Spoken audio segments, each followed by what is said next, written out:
Yatta! Hello, everybody. How's it going? It is time for a Rimster stream. Welcome, everybody. Welcome in. Alright, well, today's going to be kind of a long stream. There's a lot of topics. There was something I wanted to dive into more, but I didn't have time to finish the research for it, so we'll see about the last topic. But first things first, there's been a lot of allegations on me going online about my bad cooking skills, and I fear it's because we've been shedding too much light on my failed recipes. So I'm here to debunk some narratives now. Yesterday, I've attempted and succeeded my first soup. My first creamy chicken mushroom broccoli soup. There was even onions in there. Yeah, that's right. I made this. Thanks for the clapping and cheering, chat. I didn't burn the pot. It went well.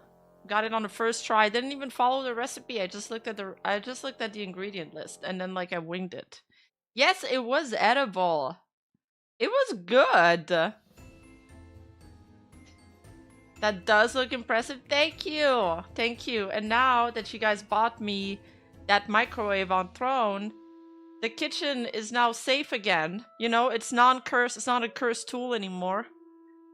I really like that microwave, by the way. It's super cute. It's like smaller than the other one I have, so I have more counter space now. It's perfect. Wait, I do have a Throne wishlist if you guys want to go check it out. Got a bunch of silly things on there. But then I tried after this. So I started cooking at 11 p.m. last night. It was kind of a mistake in hindsight because I finished at 3 a.m. Because I decided that I wanted to do my first chicken broth with yes, I made this. Why are you guys acting surprised? Yes, I made this, you assholes. So anyway, with the leftover chicken carcass, I was like, I want to make my first chicken broth because I've never made it before. So I was like, okay. And then I decided to make one. The second experiment was starting well, okay? It started really well. But then I went back to my desk and started scheduling some shorts and stuff. And I made a terrible mistake. Okay?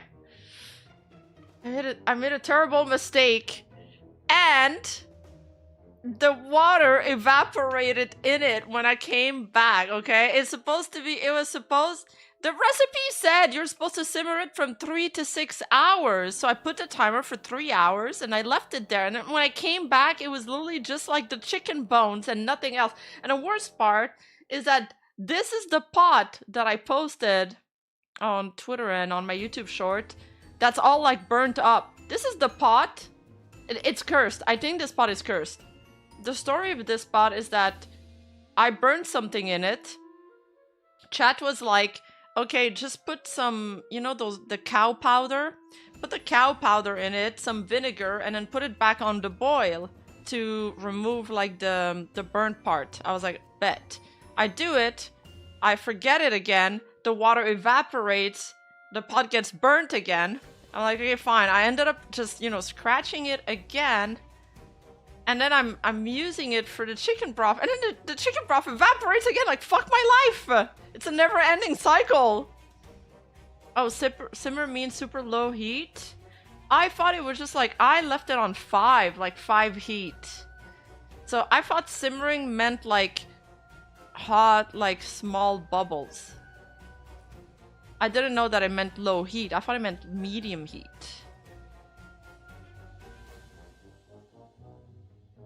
Simmer is the lowest heat? Oh, fuck.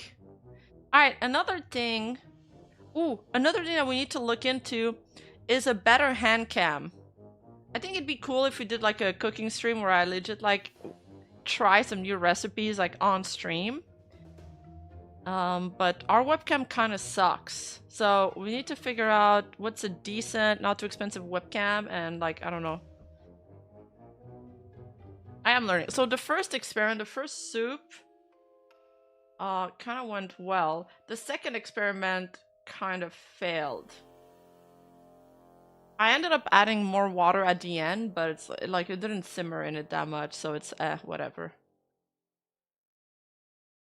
Rima tries recipe chat as fire department on speed dial. True.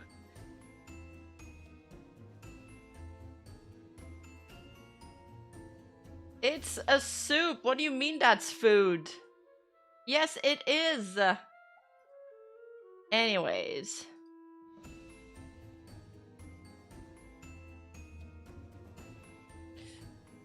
Anyways, I do feel like I'm improving, so shut the fuck up, chat.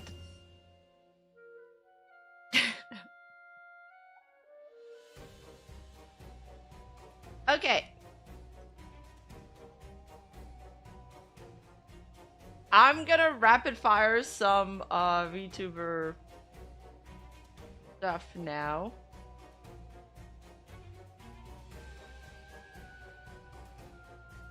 First things first. I'm just gonna build up to the main topic so people have time to come in and stuff. First thing first, there was a VTuber mistakenly tagged in a viral tweet announcing paid protesting. This is a tweet. It's like, the Iran protests in New York are bought and paid for. Here it all is with proof. Watch how they load the signs into the car, and at 3:10 the leader confronts me and I expose her salary. She celebrated October 7th and got paid to do it. Best of luck at Lena Lazar. Like, it's tagging Lena, the VTuber, who's also a very good cook, unlike me. And then Lena just responded, I didn't think I would ever need to say this, but I've been incorrectly tagged on a political Twitter post. I mean, imagine being incorrectly tagged in that Twitter post too. Like, that is probably something that a bunch of people would fight over too. Like, this is the worst tweet to get mistakenly tagged in. She says, my name is Lena, I live in New Zealand. Like, this is happening in New York City. She lives in New Zealand. She says, I'm a VTuber and I play horror games for a living. I like when people are happy and I hope one day everyone is happy and healthy. The end. The OP of the post responded saying the correct handle is Lion Sima. Lena Lazar is not a paid protester, but who looks to be a great voice actress. Okay, dog.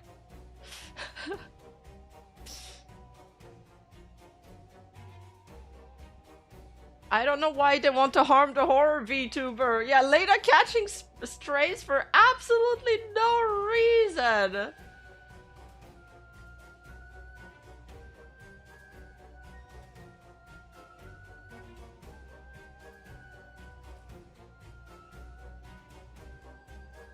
That's crazy. And thank you for the 2 months cute squad. Thank you, thank you.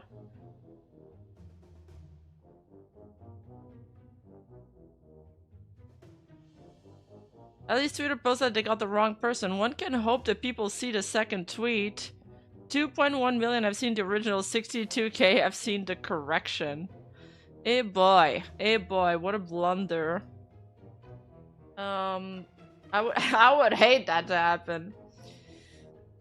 Another silly thing, but that's also kind of funny. It's this. So there is a Chondo has this this rule where she doesn't collab with males on stream, and she's planning, I believe, a collab with this VTuber called Kumo. And this one fan, who's, I assume, some kind of unicorn, is very upset about it. Has up some marshmallows. YG Mark, thank you for the 1 gifted sub. Thank you, thank you. Yeah, mail on stream, scatter. He says, at Fallen Shadow, Kumo is male. You can't collab with him, on top of the fact that he doesn't or didn't, no clue about now, hide it like Lily does. I didn't know Shy Lily was trans. He has acknowledged his being as contrary to a no male rule himself, at which point he moves the goalpost. Hope this helps you out. And then he shows some screenshot of him leaving some marshmallows to Kumo.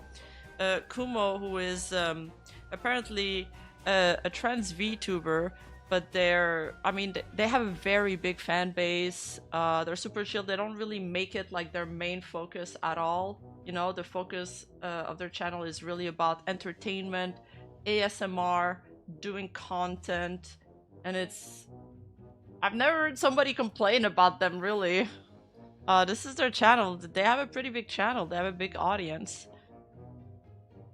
So let's read the marshmallows. Hi! I saw the last Maro answer on my recommended tweets feed, and I would like to say something related to it. Sorry if you take what I'm about to say badly, but it is important to be objective. I would appreciate it if you would interact less with Shondo. I don't believe it's good for her to be around you, not because of anything you did, but because of who you are. Not every relationship is good and needs to be a reality, and in this case, I don't believe it to be right for Shondo to be spending time with males. Like, what the fuck?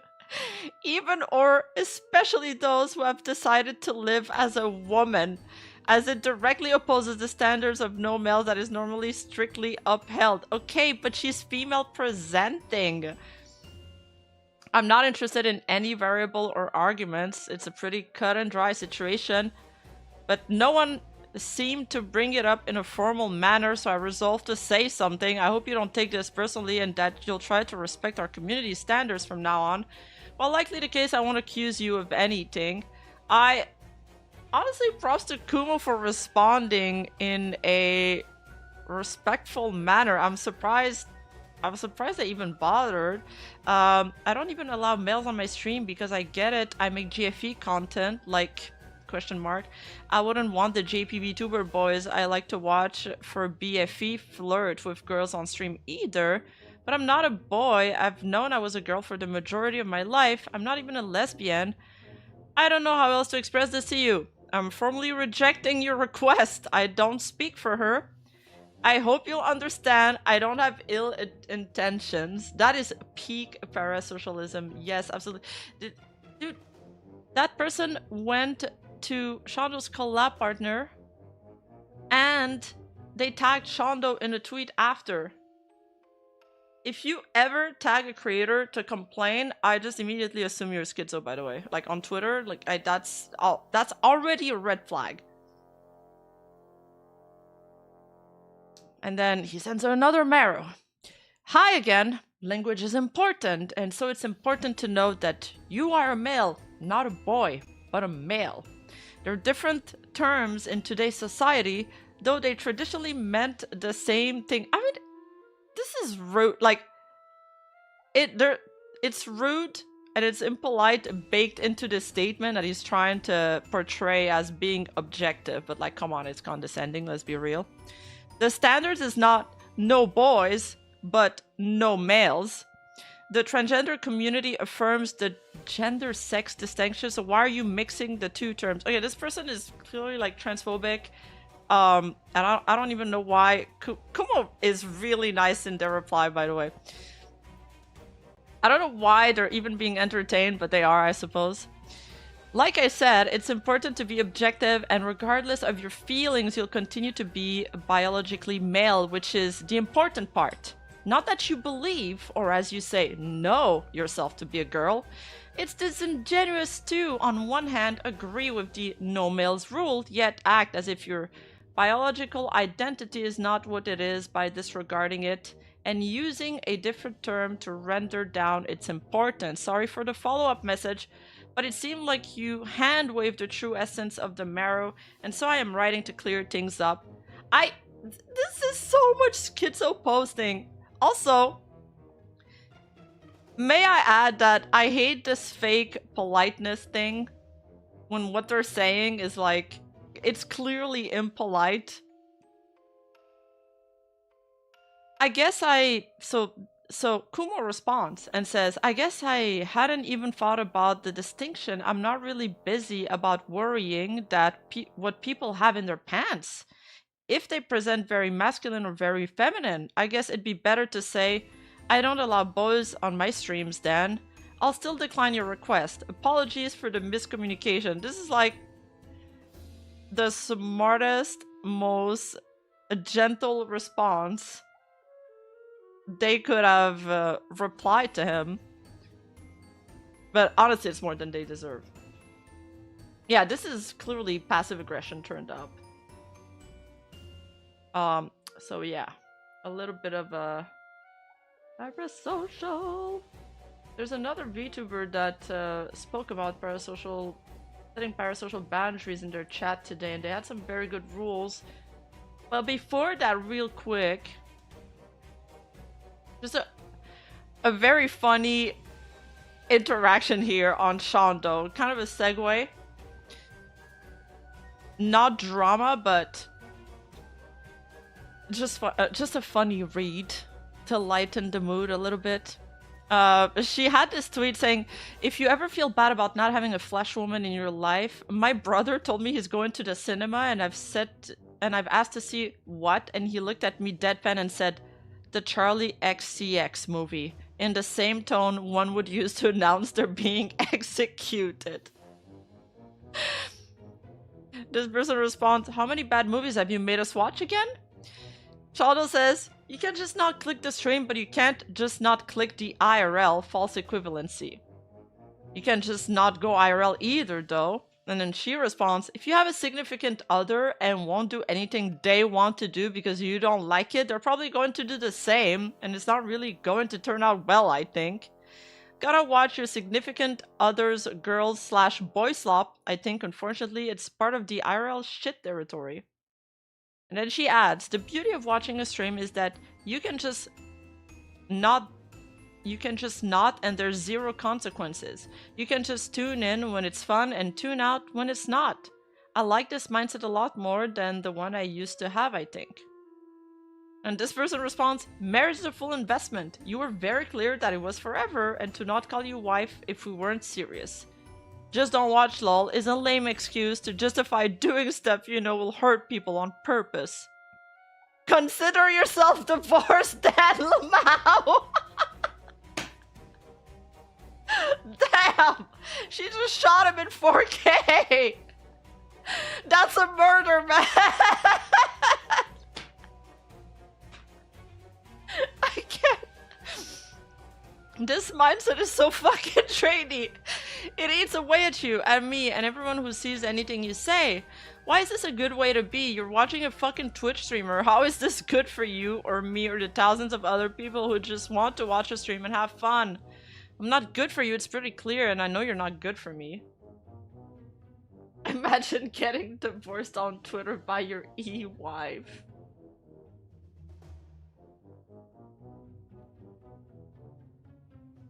This kind of fits with the topic, so let me just find that other tweet of parasocial boundaries. I thought it was pretty good. Okay, yeah. This is by Senna Kiruin, and they've had a stream. They did a Zatsu and a karaoke, and they wanted to just make some stuff clear moving forward. And they've basically reiterated what they said on stream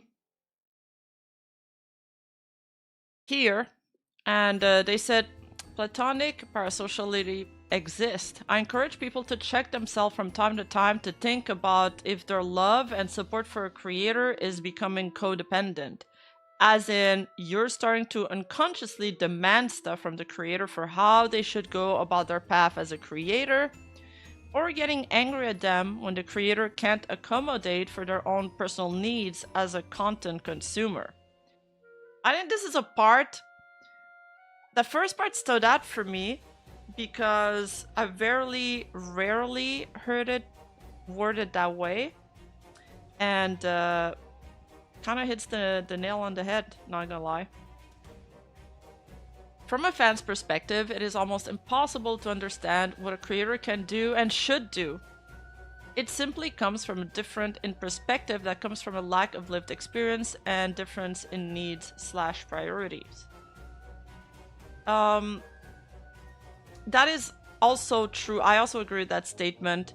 And I know a lot of people will disagree with that. Whenever I say something like this, people like give the example of, well, what if I don't know anything about plumbing? Can I not judge the plumber's job when they come to my house? Well, you can judge it in the way that you can see if your pipes are fixed or not. But you can't judge it in the way of whether or not the plumber was efficient. Like, if I bring my car to the garage and I tell them to fix it, I'll know if I can drive my car after. But because I don't know anything about how a car works, I don't know if they use the cheapest method to fix it. I don't know if it's gonna break down in 3 months because they just patched it quickly. So yeah, I need a second opinion from somebody that knows what the fuck they're talking about. And yes, live experience do give you different perspectives. There's some times where, you know, you can very critically judge somebody about the decisions they made, but you only understand the full complexity of those decisions once you've been challenged with a similar situation.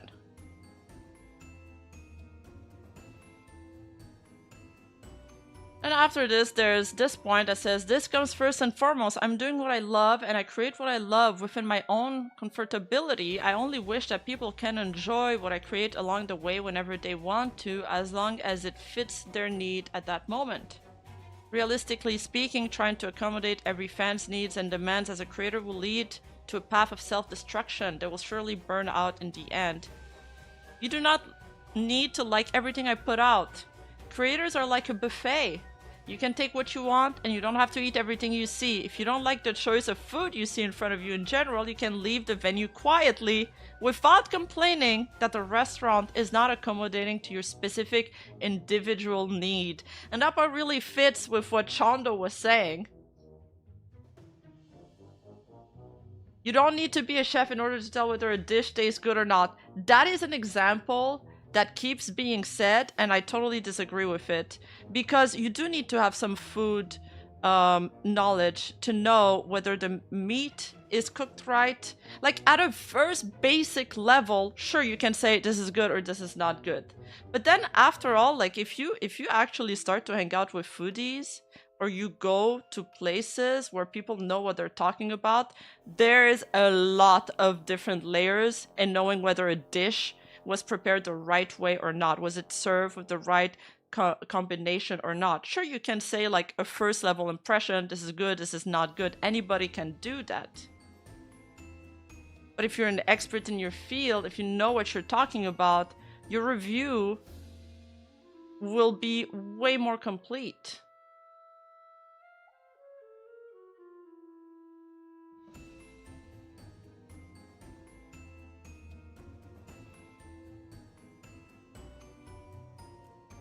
Taste is subjective to a certain degree when it comes to food. There's a vocabulary when it comes to rating it and reviewing food that you'll notice that people that, like, you know, eat a lot and experiment a lot with food will have. That, for example, me, I don't have.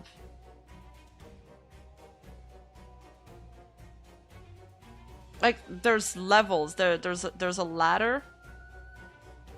And it's like, yeah, sure, me who doesn't know anything about food, I could say, okay, this plate didn't taste that well, or I like this. But whether or not my opinion has value depends on my experience and my knowledge of food.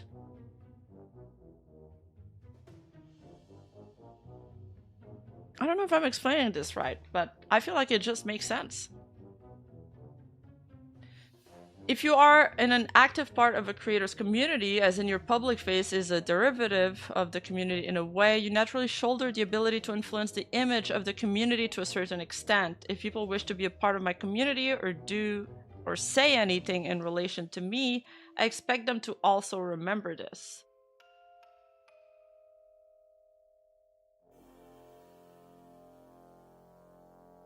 But let's say a cook achieves the same type of cooking required by cooking in a complete unorthodox. Surely that shouldn't matter. But that's not even the discussion. Now you're setting. This is somewhere. You're bringing the discussion somewhere else. We're talking about judging, not how you made it there. If the end result is the same, then it shouldn't change anything. Like if the cook of the meat ends up being the same as I don't know, a Michelin star restaurant chef that like a $2 shawarma place made, the cook of the meat is still perfect. It's just it's been done by different method. The end result is similar.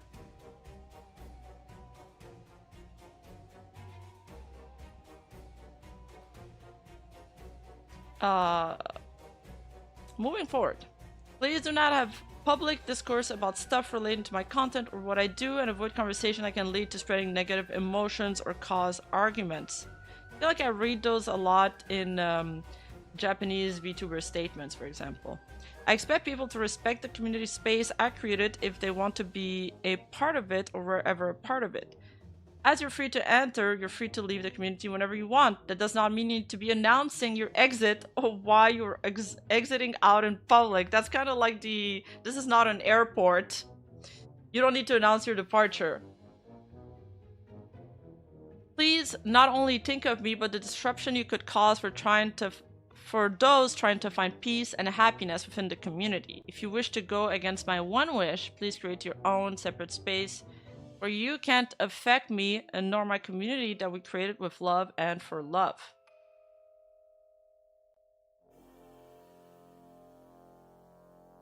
Yeah, you can totally have bland food in Michelin star restaurants. I didn't say that. I went to a Michelin star restaurant the other day and it wasn't that good.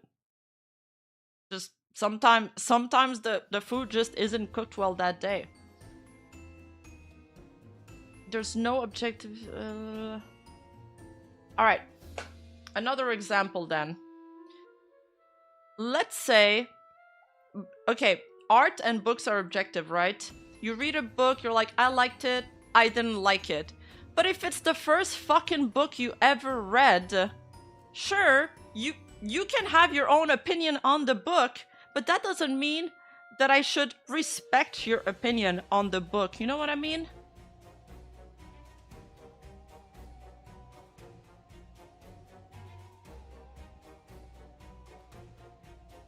So, like, if somebody rates a book and they're like, you know, this is the best book ever written, and I'm like, I don't know, it's a whatever book, but they tell me after that this is the first book they've ever read, I'm gonna be like, okay, well, you know, your opinion's gonna worth a little bit less than the other person that's read like 500 good books. So yeah, you can always judge. Everybody can have their opinion. An opinion's completely free, and everybody's entitled to their own opinion, but doesn't mean that their opinion have value. That is the question. Respect is earned, not given. That is all. I'm leaving the stream now. Thank you for the super chat. I don't know what this is referring to, but thank you. Yes, not all our opinions are made equal.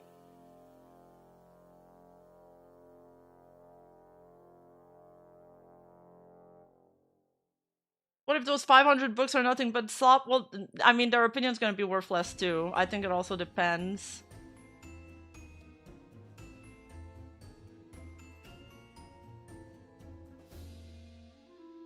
Wait, really, Papira? That is some scam.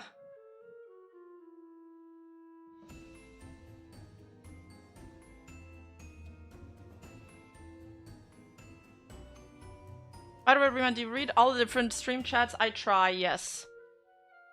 I have them all, like, in my OBS, going through my OBS.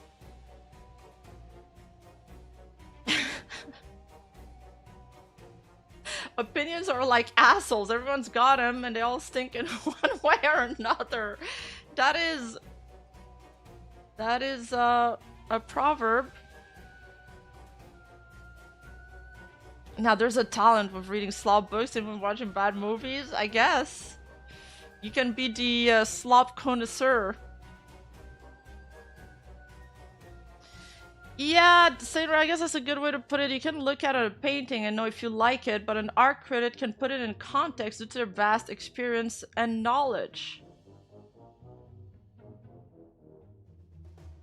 Their opinion would still be skewed, but people will, now they read 500 books, it would be more trusted than a person who only read one book ever. Oh, that's kind of... Yeah, I didn't think it that way, but I think that's, yeah, I think I agree with that, Russ.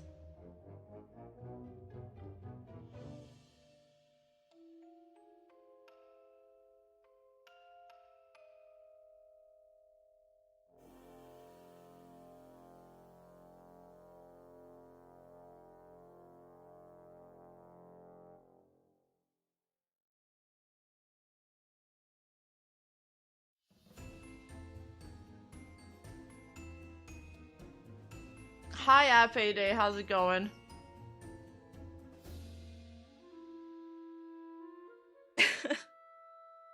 I'd rather eat at McDonald's than a fine steak. Nobody should listen to my opinion on anything. Well, I think that's your personal preference, though, and that's fine. You can make a YouTube video and be like, I prefer eating at McDonald's because I don't. The service is fast. There's not a waiter pestering me. This is what I felt like doing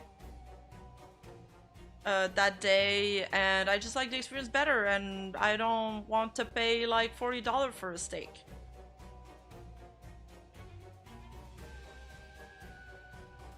But that's like your personal opinion. You're not going, for example, to a steakhouse pretending you are like a food critic.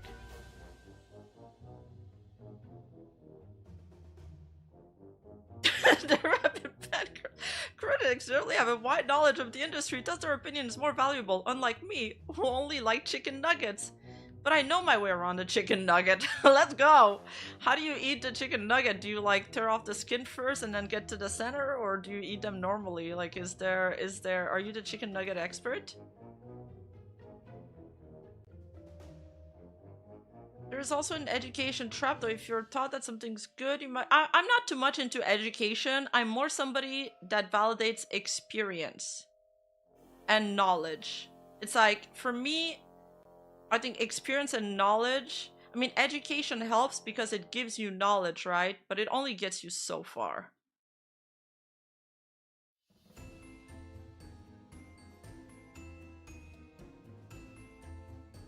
Like, for example, I could talk about something that I know nothing about, but like, I'll make it clear that I know nothing about this, and like, don't take this with a grain of salt. That's just my opinion on it.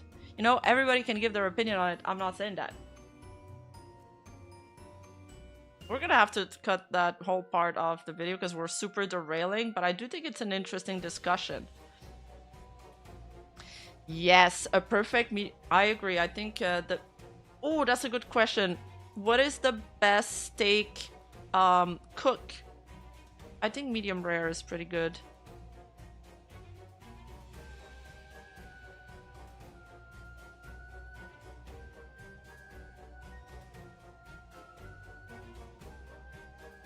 No, this is the video? Okay, what's the title? I need a thumbnail, I need a title.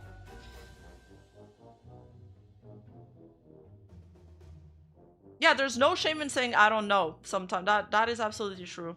I feel like as a content creator, sometimes I'm forced to have an opinion on everything or on things that I know nothing about, and that also kind of bothers me at time. The fuck did I just miss about chicken nuggets? Dude, we have a fucking chicken nugget oncologist in chat. Keeping Reem out of the kitchen is the best steak, true.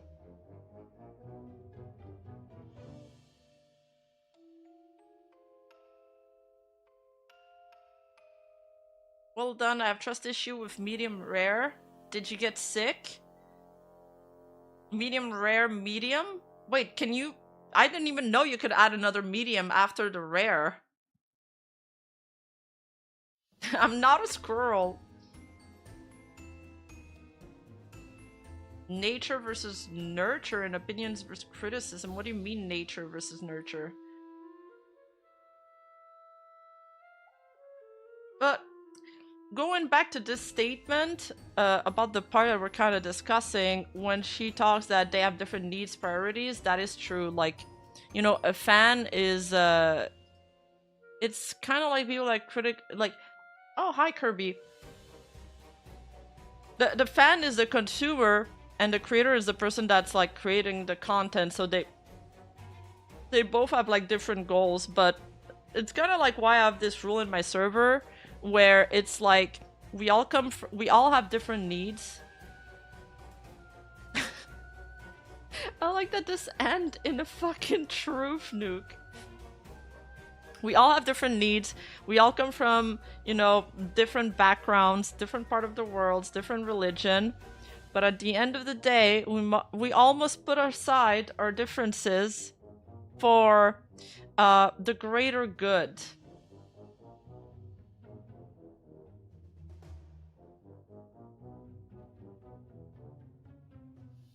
Restaurant and medium rare, so frustrating. I don't even know how. I mean, the other day I ordered like a medium rare steak at a very good restaurant. It wasn't cheap, okay, but it was like it arrived kind of like not hot. You know, it arrived like fuck, what's the word in English? Like tiède, like medium heat, and it was impossible to chew.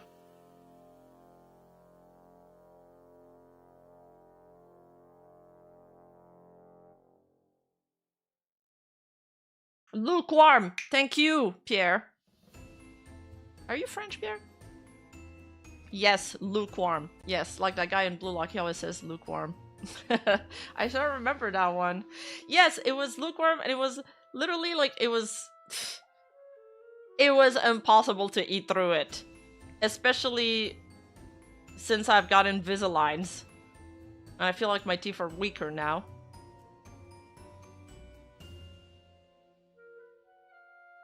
Also, there's like a, you know, if it's a, I've learned that recently, but if it's a very good restaurant, they have to organize the food in a way where they bring it to you in a way where, for example, the steak won't be cold once it arrives at the table, and some stuff needs to come in at different times. The service was really good though, but they messed up that part.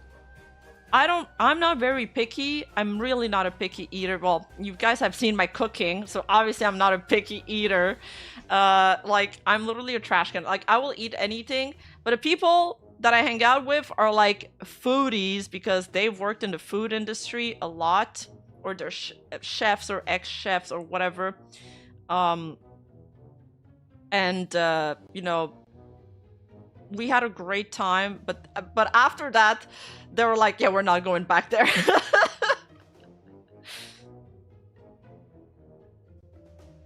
You're not supposed to eat with Invisalign. I do remove them, but I feel like my teeth are more sensitive now because they're being pulled, so I can't chew as hard anymore.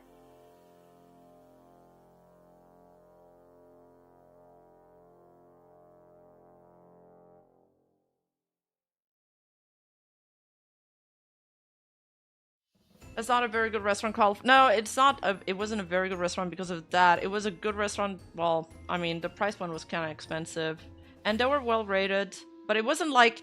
You know, sometimes you can pay less for better food. And this was one of those times. You know, like there's other places that are cheaper.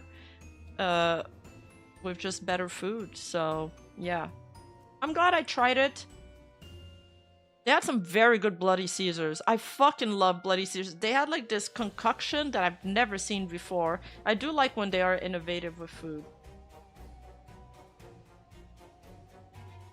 I kind of just inhaled the food. Yes, I do. How did you know? You guys know me so well. They're just part of braces? Yeah, maybe. I don't know. I really regret these. They didn't tell me that it would come with all of these responsibilities. I feel like I got a little bit baited by my dentist. Also, apparently, once that's removed...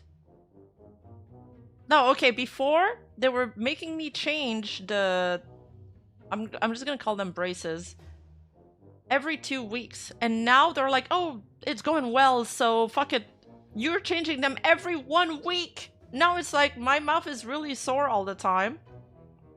For example, I should be switching them today, but I felt like I wouldn't be able to talk properly if I did, so I'm gonna switch them tomorrow instead.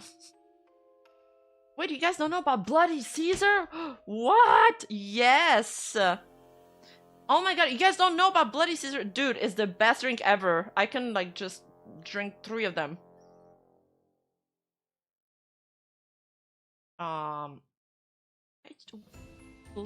You guys don't know what a Bloody Caesar is? It's kind of heavy. So what that restaurant did... Okay, I swear we're going with the next topic after this, because the stream's getting too derailed. And every restaurant has their own take on this. Is it a Bloody Mary? I thought the Bloody Mary was like the non-alcoholic version of it. Is a Bloody Caesar the same as a Bloody Mary?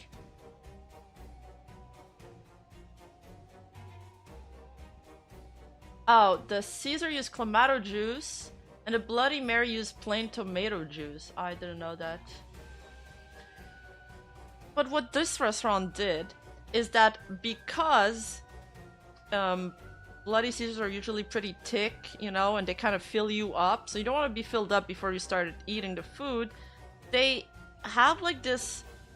It was like a clear liquid, but that tasted like a Bloody Caesar, like they made it drip or something, so it was like a light Bloody Caesar. And I ordered like 3 of them before the food even came in. And they can have different types of garnish, olives, pickles, sometimes different spices on the rims. Dude, I love a drink that comes with a snack. Some places, they have these drinks come in with like fried shrimps. I saw a burger once on these things. Like, it's crazy. They get really original with those.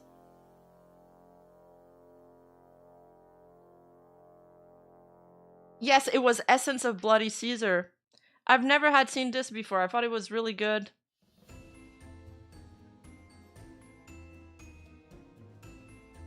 Okay. Sorry for delaying this stream. I know some people are just here for the drama. But we've been a little bit more casual lately. Also, there's been so much negativity. I think it's cool to talk about other stuff from time to time and then go back to, you know, the main topics. So there's been a few days ago, Nijisanji has announced the audition opening, and I've got a few topics for Nijisanji. This is not just it, like there's a lot to go through. It sparked a lot of discussions, both good and bad, obviously. There's Barrett saying, I'm gonna use my e-boy voice and apply. This VTuber called Drula Kuma said, just a reminder Niji is a black company and screws over their talents. And let's look at the quote tweets. There's Curio Cypher, ex Nijisanji, who says, you guys think I have a shot? Pretty funny. Screwchen says, my time has come to be the biggest sex pest in here, referring to Aster. Hey Niji, thanks for another block list. Funny that there are indie VTubers being smug about this, like, hey, black company, you do know digital footprint is a thing, right? This person is definitely... I've seen them in the trenches. They've made several tweets about this. And they're very upset about the people criticizing Nijisanji in the QRTs and in the comments. Yeah, they're pretty unhinged. I think out of all the takes though, I did like the Press Nuzagi's take the most, so I'm gonna take a moment to read what he tweeted. He says, my genuine advice is, joining EN has a very specific conditions for it to be worth joining. If you're a male, don't want to be indie for understandable reasons and want to try your hand in VTubing, Nijisanji has the best environment for you. Your target demographic is there, especially if you fit into any of the archetypical anime Ikman characters, like soft boy, deep voice, etc. If you're a female, the conditions become even more specific and harder to justify. You'd have to have no other options and really want to join Nijisanji. Your general target demographic is not there. Sure, there are females in Nijisanji who gets high viewership, but they are far and few between compared to the consistency of their male counterpart success rate and viewership, while also having a set of conditions that allowed them to gain that much viewership in the first place, like Meloko catering to JP, Anna being super talented / funny, or Maria being idol focused. People may say they want to see more girls in Nijisanji EN, and that, by the way, is also another big topic of discussion that we'll take a look at in a moment. But in reality is that the majority of the audience that watches Nijisanji girls got cold after Selengate and recent graduation, and I do feel like he has a point there. They're no longer here, and as a girl, you'd have to do a lot of heavy lifting to make it work. That being said, it's not impossible. Despite my shitposting and the drama, Nijisanji can still be a good opportunity for a specific set of people with a specific set of goals. Just know if yours align with that, and also research what and where you are getting into. Duh, it's Nijisanji yen. Treat the venture like an actual job. You can't be casual when it comes to corpo. Really good advice from Nuzagi. I think this is a very level take.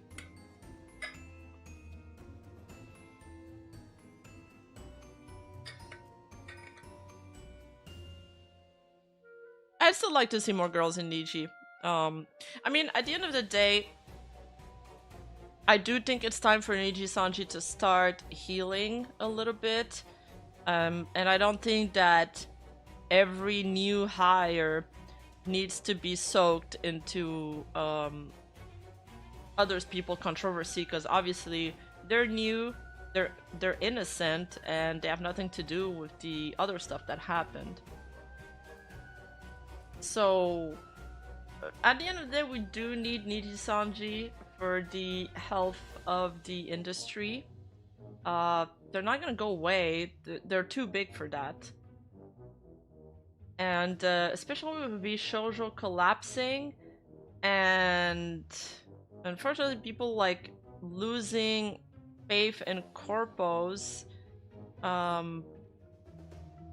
I would like to see a revival in corpo sentiment. Now, will that come from Nijisanji? I don't know. I don't have high hopes, but I would like them to see them go on a path where, you know, healing can happen.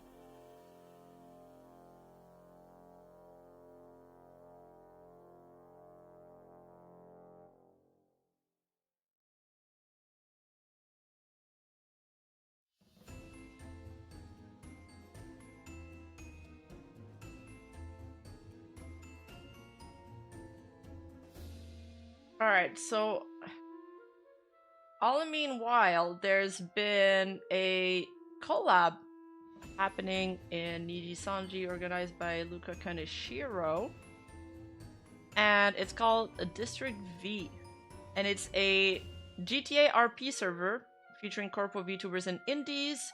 There's a lot of tweets popping around about that from VTubers getting known through this District V. It's not just Nijisanji, there's also a few other small corpos. First Stage Production, they're like this male VTuber agency that was talked about a few months ago. There's also Aegis Link, if I'm not mistaken. And I've seen a few other VTubers, you know, in the tags there. So it's a fuck, I can't, Jesus Christ, I can't speak right now. It's been going on for a few weeks, and there's just a lot of people involved.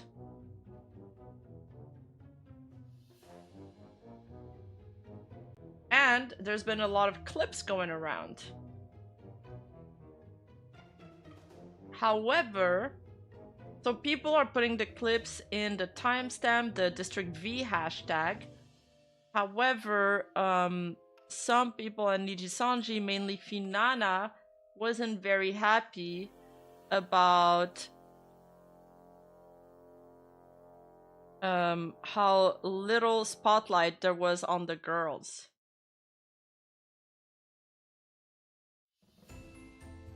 Let's start with the clip, actually.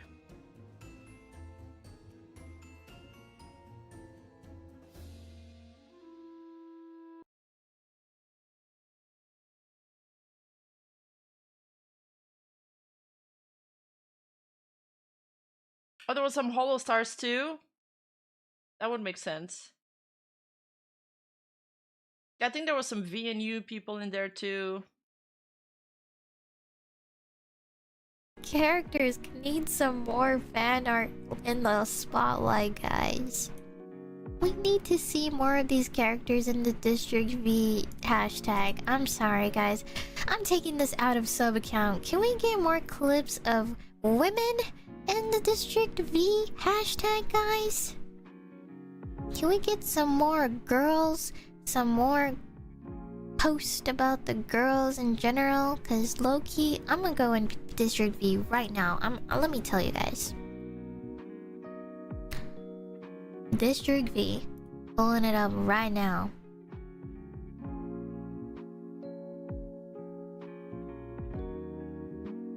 See, look, all men. I'm scrolling down. All men. 90% of it men. It's all from the same people.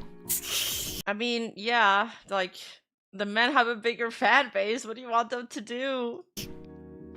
It's all men! Get Luca off my freaking screen! I'm sorry.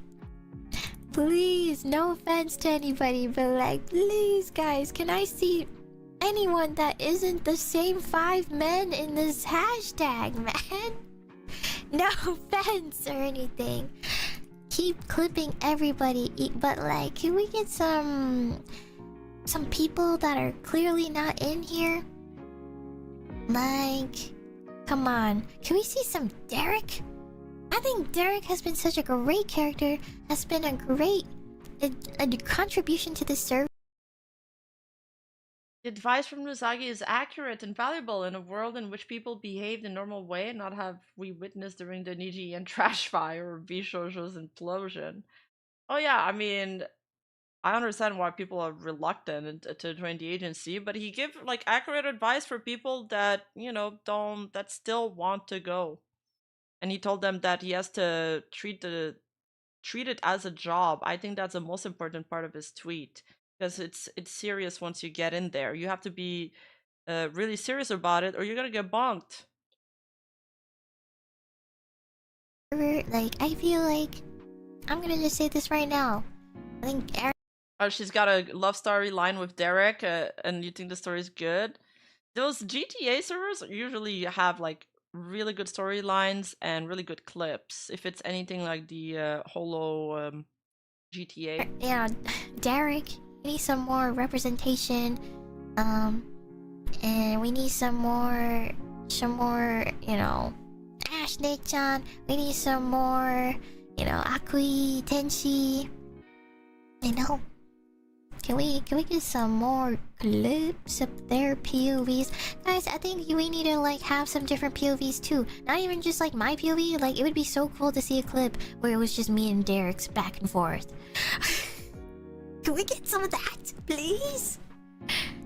I'm sorry, this is probably a lot to ask for, but I'm mostly just kind of a little sad because, like, at the moment I've just been clipping stuff on my end, on my own, because I feel like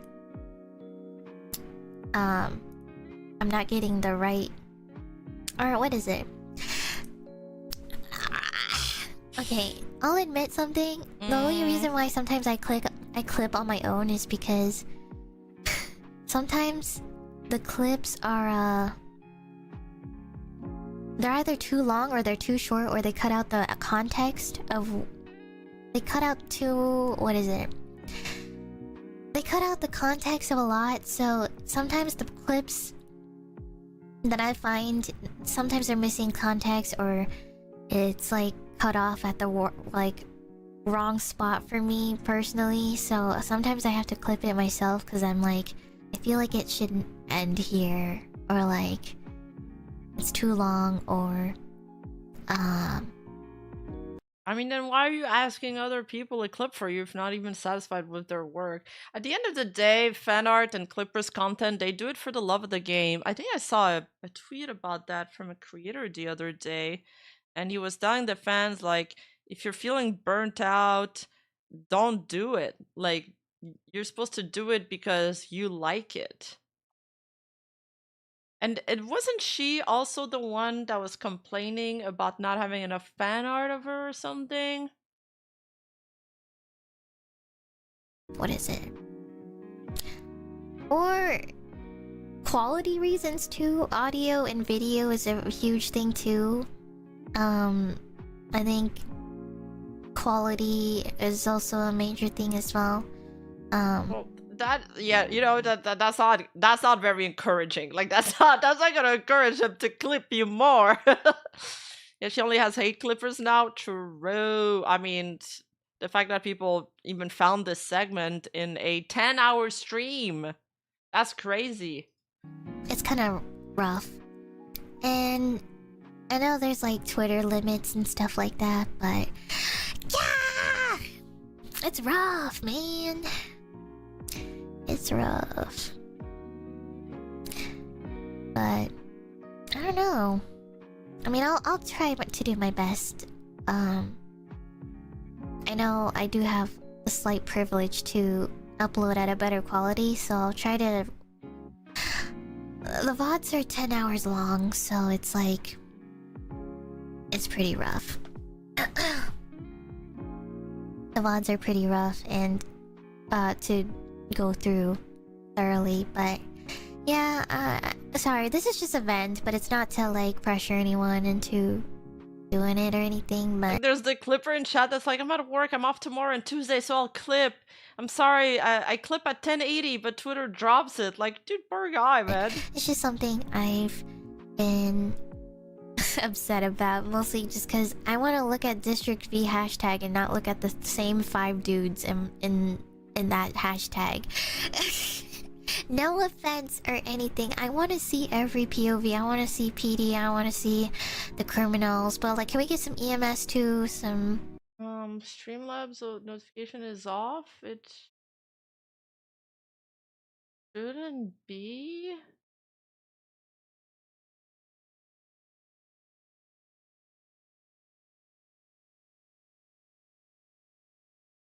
No, it's not off. It's not off. I haven't received anything. Izaki! Oh my god! Thank you for the 2 months Precious Squad! Let's go! Yippee! Welcome back! Yeah, it's true.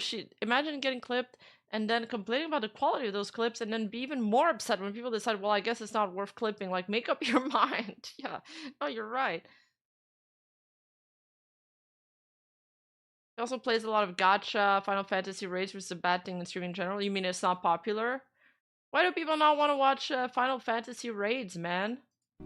EMS representation too, and like, you know, any interesting side arcs would be really appreciated, because I feel like not a lot are talking about them, or you know, it gets overpowered by the other ones, you know. I think there's a lot of story arcs or storylines, or just even the smaller interactions are being overwhelmed, or overwhelming the other more important ones, I feel sometimes. Yeah, can we get some mechanic clips, guys? Get some mechanic shop stuff, and can we get like, I don't know, some funny fishing ones or something? I don't know, I'm just I don't want to see 5 of the same dudes, and it's mostly the criminals. I'm not gonna lie, guys, it's mostly the criminals, but like, can we get some other story you know, other clips. So anyway, sorry, I just need a vent. It's mostly just the girls though. I want to see more girl clips, and I also want, you know, I have a lot of really good special moments to kind of wish, or even if there is clips of it, it's like from the guy's POV, usually. Maybe I'm just being like girl versus guy moment, but I think it would be nice to see the POV from a girl POV. Not me having to see it from another guy's POV, you know what I mean?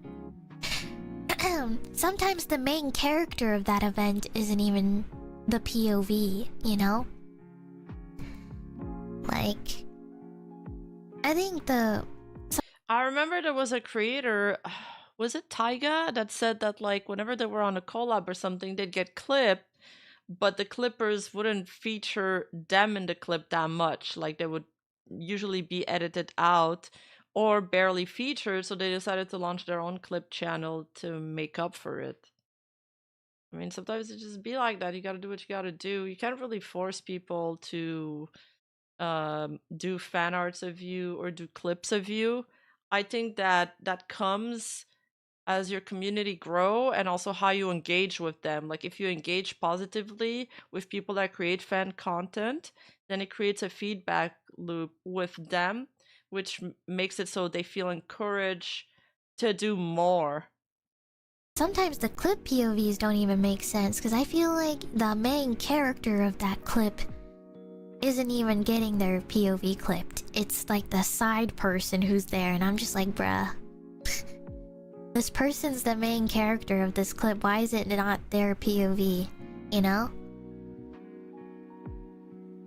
That's like my biggest irk, you know? Something will happen, and there's like maybe 4 people there, but then like the 2 of them are the main characters, but the clip I'm seeing the POV from is from the person that is not even relevant to the situation. So sorry.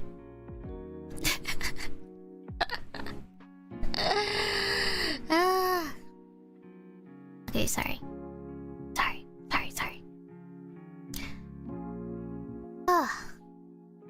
Anyways, that's it.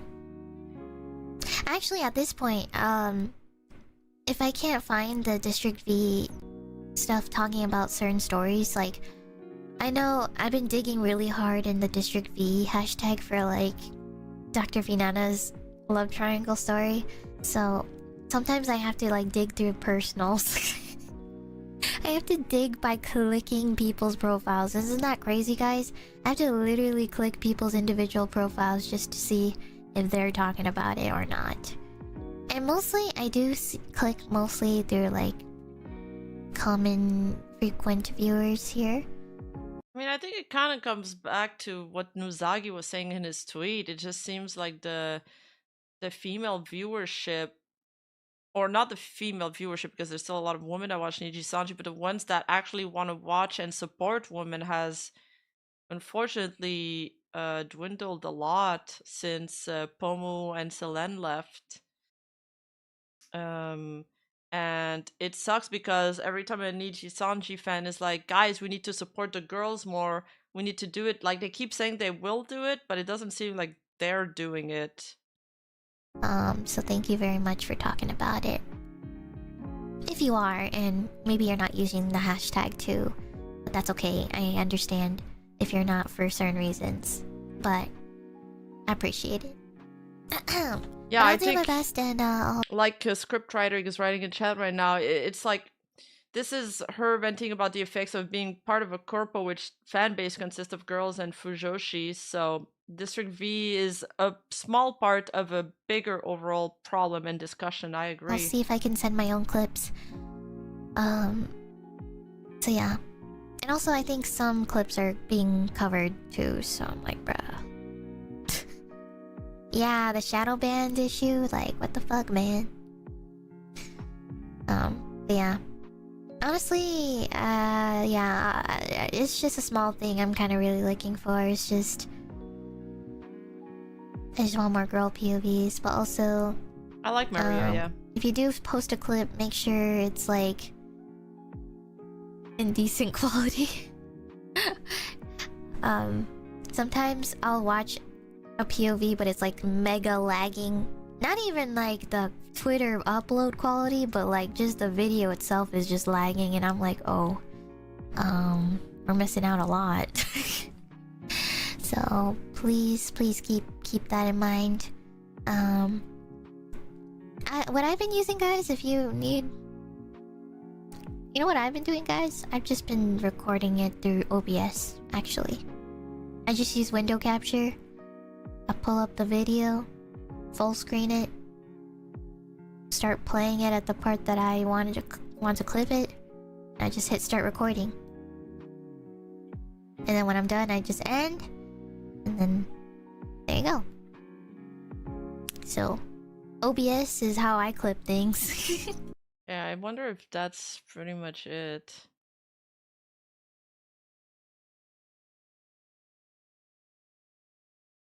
Health chat, check out Derek mentions other indies, check out Hazumi's mention. Again brings up she wants to see more girls. One's me too. If no one is gonna say it, I'll say it. I'll take the hit. I'll say what no one wants to say, and well, I'll say what they're afraid to say. Brings up her date with Derek. It's all RP, don't take it seriously. 139:43. What? What is the timestamp? Doesn't concord with anything. The fuck?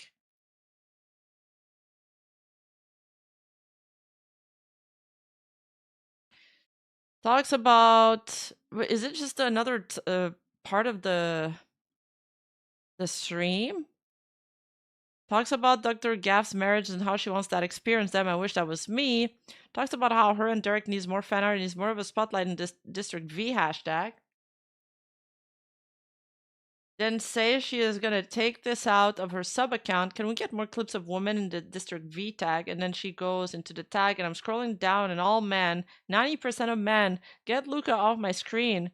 She says no offense, but keep talking about seeing the same 5 men. Brings up Derek and wants to see more of him. So we've watched that part. Oh, it's just that the timestamp are all mixed up. I thought they were in order. Mentions the quality of the clips and how it's rough. Talks about how the VOD are 10 hours long. We've watched that. Talk about how most of the clip is the tag is mostly the criminals. Wants other stories.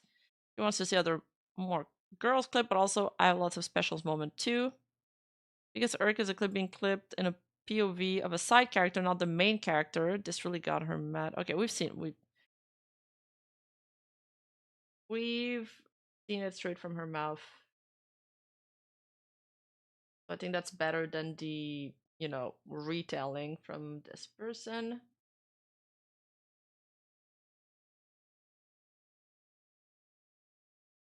There's been a few discussion. There's been more tweet, but I forgot to archive them or just save them.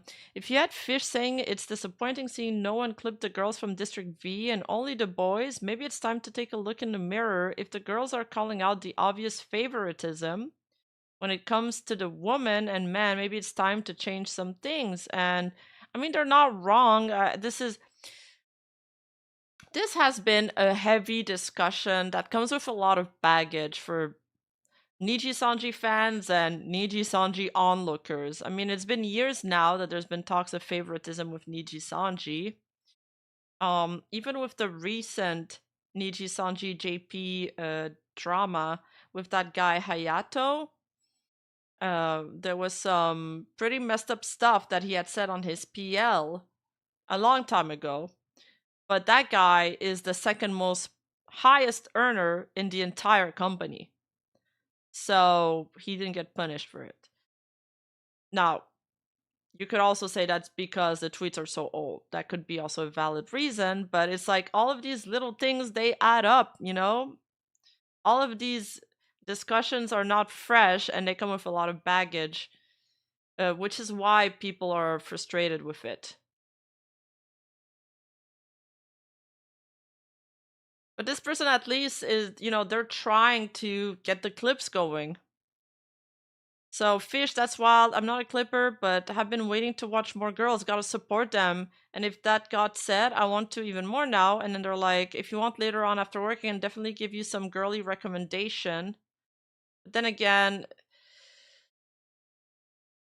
it's just everybody says that you need to do it to support them, but somebody just got to do it. It's easier to say yes, support them than to actually take the timestamps and edit and then post it. I don't think it's really favoritism and more just the type of viewership. I rarely see Holostar clips, but endless Hololive clips. The reverse is true with Niji, it feels like. A lot of people who used to clip everyone in Niji either quit or focus on different agencies. This is not about sexism, it's just that a lot of the people clipping who they like, and that just happens to be the boys, clip whoever you like. It's because of the existing fan base. The fans of the guys are greater in number than the girls, so they get more fan content. We used to have more clippers, but 2024 happened, and now people don't want to step up to replace those we lost.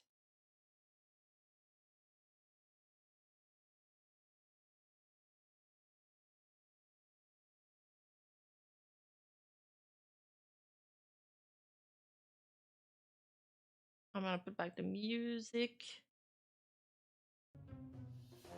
This has been some comments on forums, other discussions.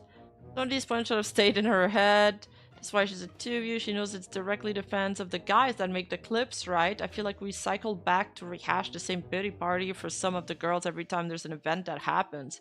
People with more fans tend to make more fan content. That's just kind of the nature of it, unfortunately. And sorry, but I really don't care about her date with Derek. It's also shitty to complain about the quality of the clips. You do get to most likely the people going, no offense, and then saying that it's hard for herself to go back and find clips from a 10-hour stream. There's just some stuff that's been posted in my Discord. I didn't really look too deep into what people are saying on the forums.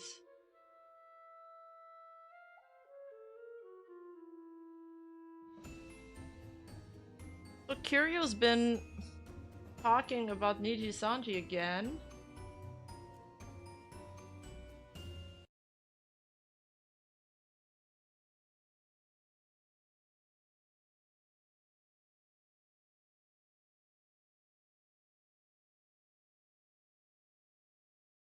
None of the people there care. They were like laughing. I had people from Niji message me and send me a picture of their reply to the tweet, and they were like, oh, I wish I could fucking say this. They literally said that to me. They were like, I wish I could say this. And then I'm like, do it, no balls. And then they were like, I can't, lol. But like, the people were about to reply and basically lumphao, but then just couldn't because, you know, they didn't want to stir up the pot. Aizen? Oh my god, you're right. He does look like Aizen. Shut the front door. That's so funny. I've literally never made the link till now. I can't unsee it. Yeah, I was part of the bigger Niji clipping crew years back. They literally all quit after Selene left because it caused a civil war behind closed doors, actually. Oh my god. Wasn't aware. Thank you for your input. Another clip of him.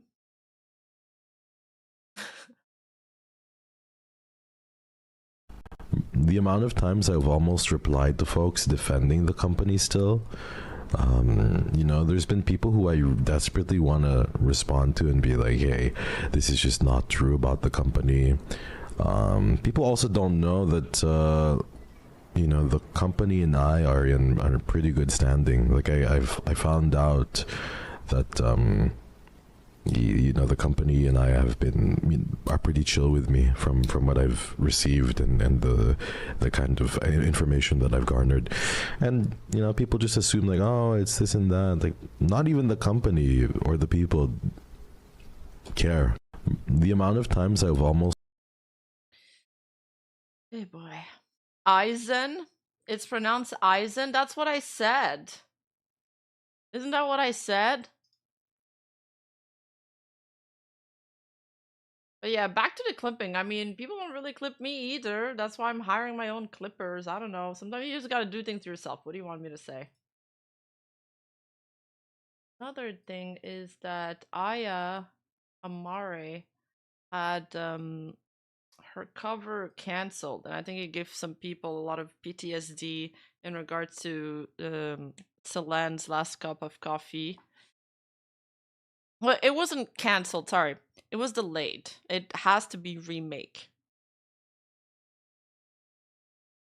Hiya, sorry, Jesus. Speak, Rima. Hi, Aya admirers. For those who missed it, I wanted to provide a little notice and update on my announcement for this week. I was planning on releasing a cover this Friday, but due to a last-second issue, I have to scrap the MV and make a new one. I really wanted to get this cover out to the Aya admirers because I practiced so hard, and my editor did amazing work for the MV. I thought of quickly slapping something together to rush the song out, but if we have to do it over, I want to do it over to the standard that the Aya admirers deserve and that I feel proud enough to share. Sorry for the delay and the changes to the schedule. I just feel that Aya admirers deserve nothing but the best, and I want to provide the best that I can offer as often as I can. And it hurts me to have to delay these things. The MV will still be uploaded, just later than expected. So please bear with me as I work this out behind the scenes. That's okay, I have more surprises and fun stuff cooking up soon to compensate for the delays. Good, we'll figure it out. Thank you, and I love you, AI admirers. I don't know who pays for it if you scrap the MV and redo it. Now there was like a lot of speculation as to why this happened. Some people are saying not sure what's going on, but on the JP side, they also privated a lot of MVs, and they stated it was with copyright holders. People were like, "Is this also affecting EN, or is it something else?"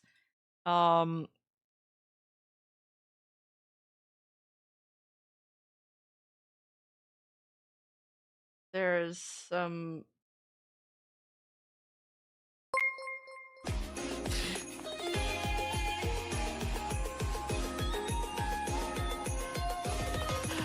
Lydia! Oh wow, okay, the alert went twice. Alright, I gotta fix that. But thank you! Thank you, Lydia, for the raid! Welcome, Lydia! Hope you guys had a great stream. Yeah, there was the double alerts, huh? I gotta look into that. I don't understand why this whole alert deal, why they're working like that. I haven't been able to figure out the, the problem. Welcome aboard, Lydia viewers! Welcome in! And go check out her channel. She also does VTuber commentary, just like me. So...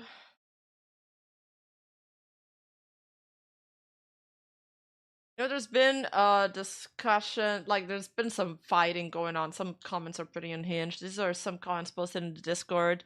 And yet we don't see AI ignoring management and uploading it anyway like Celan did. So this person definitely doesn't like Celan. Maybe she ought to, then she can stab Lyra in the tits when pushed to psychosis. Jesus, this comment is crazy.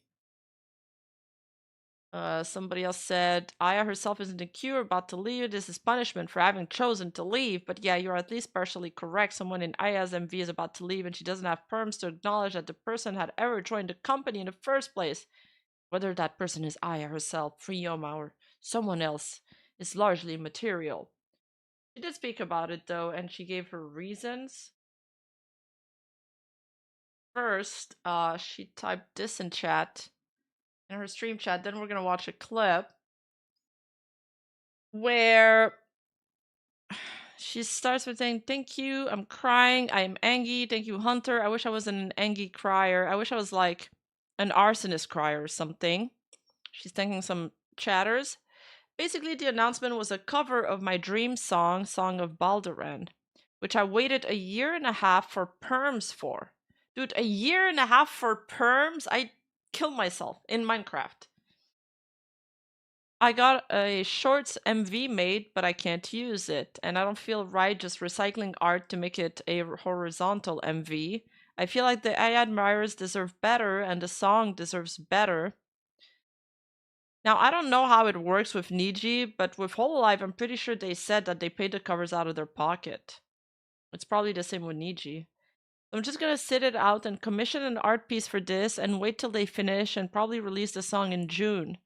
So just ignore the announcement. I'll upload a new schedule. And done. There's 2 timestamps from the stream we can look at. Do you like graphic design is my passion? Okay, listen. Yeah, Listen. a year and a half for perm, like, how does that work, you know? Dude, their bureaucracy has always been so bloated. I don't know what the fuck is going on. Like, are they sending pigeon carriers for the perms? Listen. So I hope you liked it. Yeah, I hope you like my thumbnail. So the announcement is I am covering the Song of Balduran from Baldur's Gate 3. It was my dream cover ever since I finished Baldur's Gate 3. And as a longtime DM, as an appreciator of TTRPG, as someone who literally owns a Game Master outfit, I finally got around to covering this now. I was not alerted that we had perms for this song until... Because I actually asked for perms about a year and a half ago. And we were given perms and staff forgot to tell me. So... Oh. As soon as I found... What? Staff forgot to tell her. Oh my god. I hate miscommunication. Yeah, it's just... Yeah, Hololive also, it takes forever for perms for covers. Found out, I immediately visited the music making mines. I set up my booth, and I began recording. However, you'll notice, Aya, there's no waiting room. You're right, there is none, because let me mute. Since you're never gonna see this, hold up. Since you will never have a chance to see this, let me just pull it up right now. This is why Seth is my goat. So this is why we love So Not Seth in this household. Okay. Hold on. How do I mute something? Oh, this way. Okay, there it is. So as you can see, it was gonna be a shorts cover. Okay? And, so here's the thing. I was alerted just now. I was alerted last night at 4 a.m. that, I can't upload this. So... it was gonna be my very first shorts cover. And it was going to be the beginning of a series of shorts covers. Okay, here, I'll put this here as a little cocomelon for you. It was going to be the start of a series of shorts covers, including other songs from Baldur's Gate 3 and all that jazz.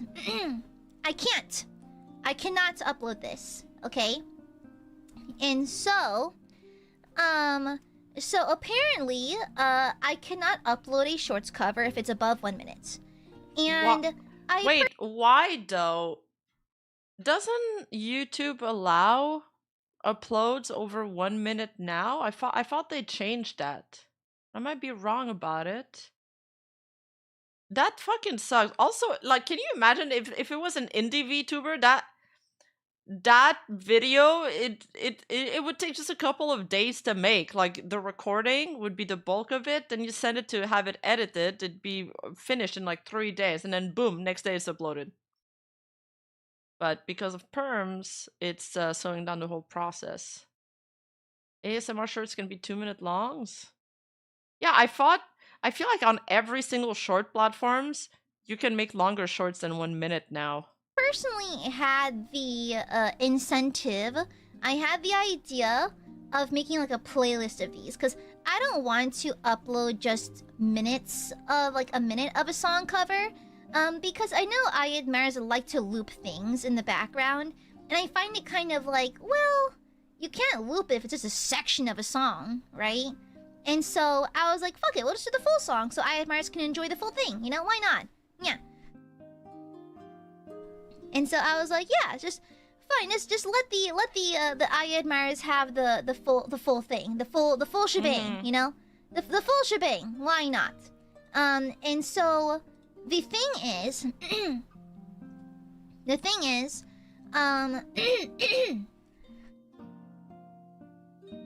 and so, like I said, I can't upload this, and so I was faced with a couple of options. Either I chop up this song cover into 2 parts for shorts, or I scrap it, or I upload it as a horizontal upload, like an independent upload, non-shorts, right? Now, I thought it fair. I thought it most fair to the I admirers to simply upload it horizontal style. Because, like I said, I'm fully aware that the I admirers want to loop the music, and I don't want to chop it into 2 pieces in order for you to listen to the song, right? I find it kind of cumbersome and it'd be annoying for y'all to have to navigate. And so, I found it fair to simply upload the full song. Now, I did not want to just upload this as a horizontal thing, because I personally just don't like the way it looks, you know? Like, it's like a lot of like negative space on the left and right, you know? And so I feel like if I'm going to pay respects to one of my favorite songs, I want to do it right, you know? Yeah, I don't know why staff's giving her that 1-minute restriction, chat. But yeah, it is staff. It is from staff. She learned about it like just before starting the stream. She was pretty upset. Or Aya. Yeah, I prefer it that way. And so I decided last second, literally 2 hours ago, to scrap this video altogether. I still paid the art. I still paid Seth. I was like, Seth, don't charge me back for this, by the way. Like, I'm not. Don't give me a refund, okay? For me, it'll be my Cocomelon, okay? I'll just play it in the corner of my screen so I have something to look at while I talk. 1 second. I don't know what's the point of the restriction. Is it like a rule? Now. And so, I decided to work on this as an independent upload. However, I have to wait for So Not Seth to finish editing. So there's no waiting room, because the MV is literally not done. I originally had it planned to upload this at on the 7th. Oh, pardon me, the 5th. I was going to upload this on the 5th, and I was gonna go out with friends on the 7th. I'll be gone all day. I have a random event planned for Saturday. And so I don't know when I'll be able to be back home. And so I originally planned that little outing as a reward for working hard and uploading a new cover. But because the schedules kind of got fucked, I'm pushing it back to be on the 8th. Okay, so this will be uploaded in about 6 days on the 8th. I'm sorry for the change. But then this also changed, and she's not gonna upload it on the 8th anymore. And she's going to... She decided to cancel. Yeah, you know, She's gonna cancel, redo it, and re-upload it in June so it doesn't compete with some other release from other girls, I believe. I just delay. Okay, never mind. Undo the announcement. I'm just fucking stupid. Never mind. No announcement. We're canceling it. I'm canceling the cover. Hold on. Let me reschedule it. Hold on. Let me contact my editor.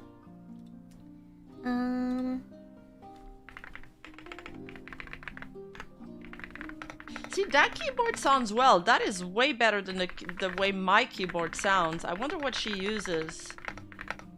I need a quiet keyboard. She sounds a bit defeated there. It's kind of sad.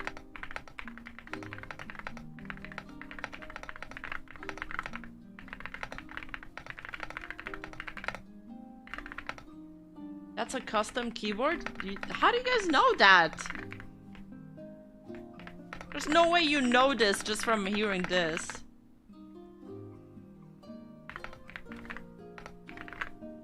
Now to cancel this. Now I'm just being a douchebag. Hold on. I'll handle this after stream. Yeah, I'll just handle this later. Whatever. Yeah, I'll just handle this whenever. It's whatever at this point. Yeah, she sounds a bit frustrated here, And poor thank girl. you. It's a very nice keyboard. I got it on sale. Nothing sounds better than a good deal. Ah, she Yeah. said she got it on sale. You guys are wrong. It's not a custom keyboard. So, yeah. Well, the thing is, we have to act now, though. Like, I feel such a douchebag. No way you know. Is that it? Is that the keyboard? Holy Panda 50G cherry keycaps? No shot.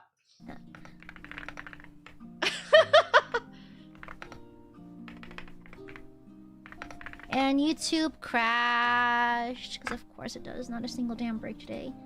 Oh, custom keyboards can be on sale? Oh, damn it. I didn't know. Edit. For maybe mid-April?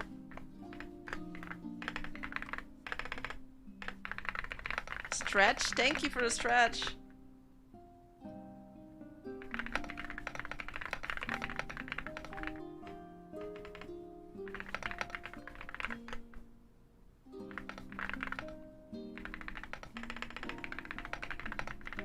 They got me there. Yeah, they're pushing it further and further back in real time, bro. Wow, really? Sounds like a 0.03 gauge spring and a polycarbonate keyboard on a steel allow base. Damn. You guys are good. A few more strokes and you guys will pinpoint Okay. which store she bought it to. Alright, so never mind. The announcement's cancelled. There's nothing. It's nothing. There's nothing that's going on this week then. Alright, cool. In that case. Yeah, in that case, we just there's no announcement. The announcement is I am unfortunately still alive. There it is. That's the announcement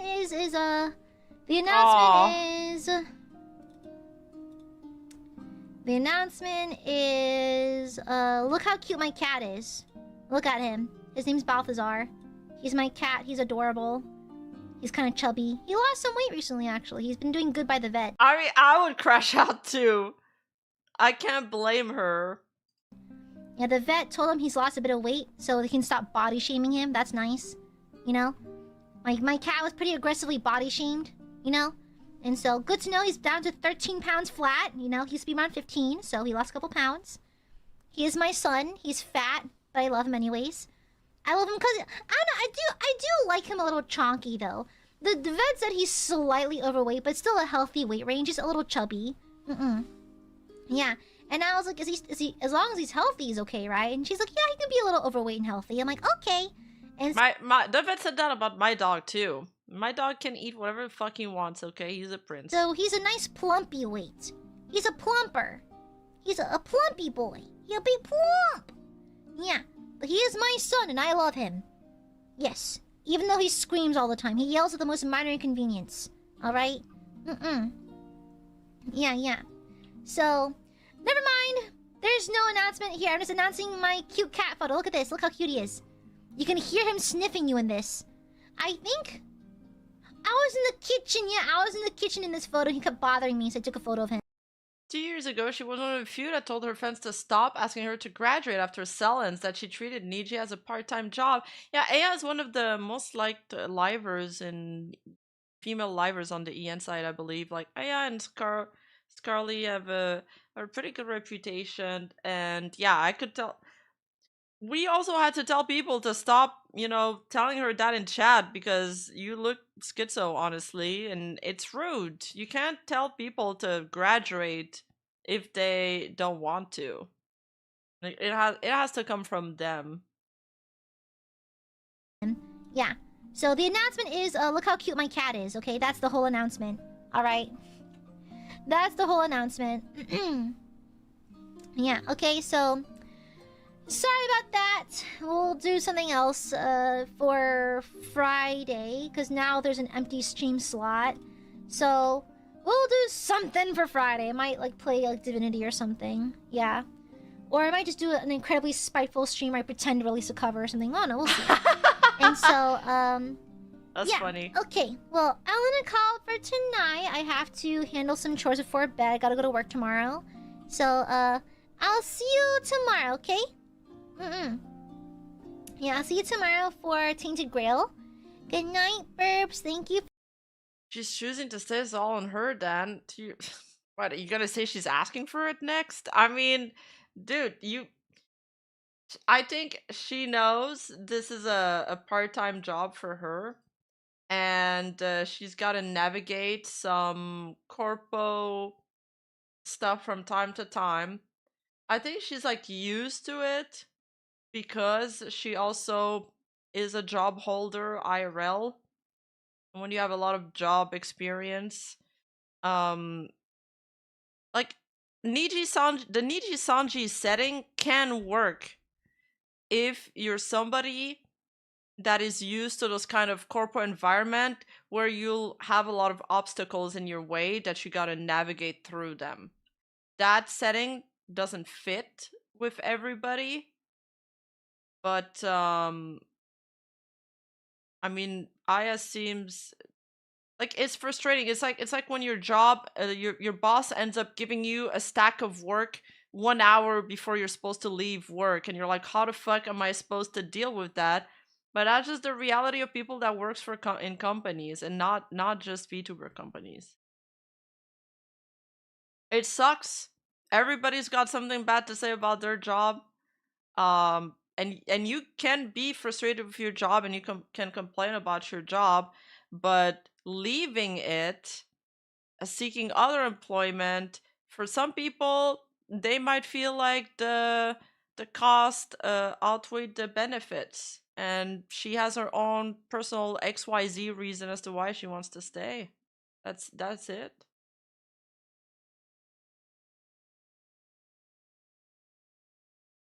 Like, 'cause she's saying she's going to work for her job tomorrow. So she has her IRL job. She's doing this as a part-time thing.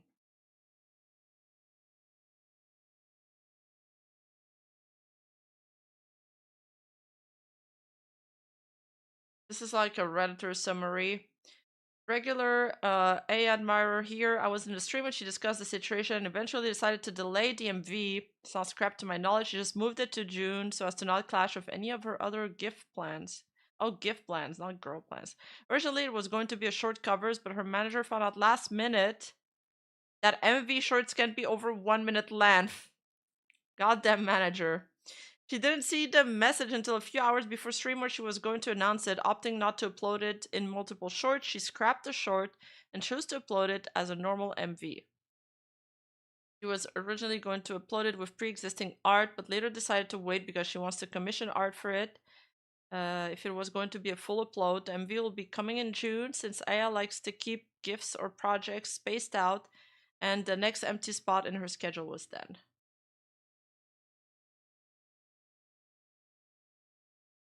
Yeah, exactly, Richard. Leaving is not a perfect choice given it can be leaving her opportunities and situation behind. You don't know her circumstance personally, so she might be choosing what's best for her. Exactly.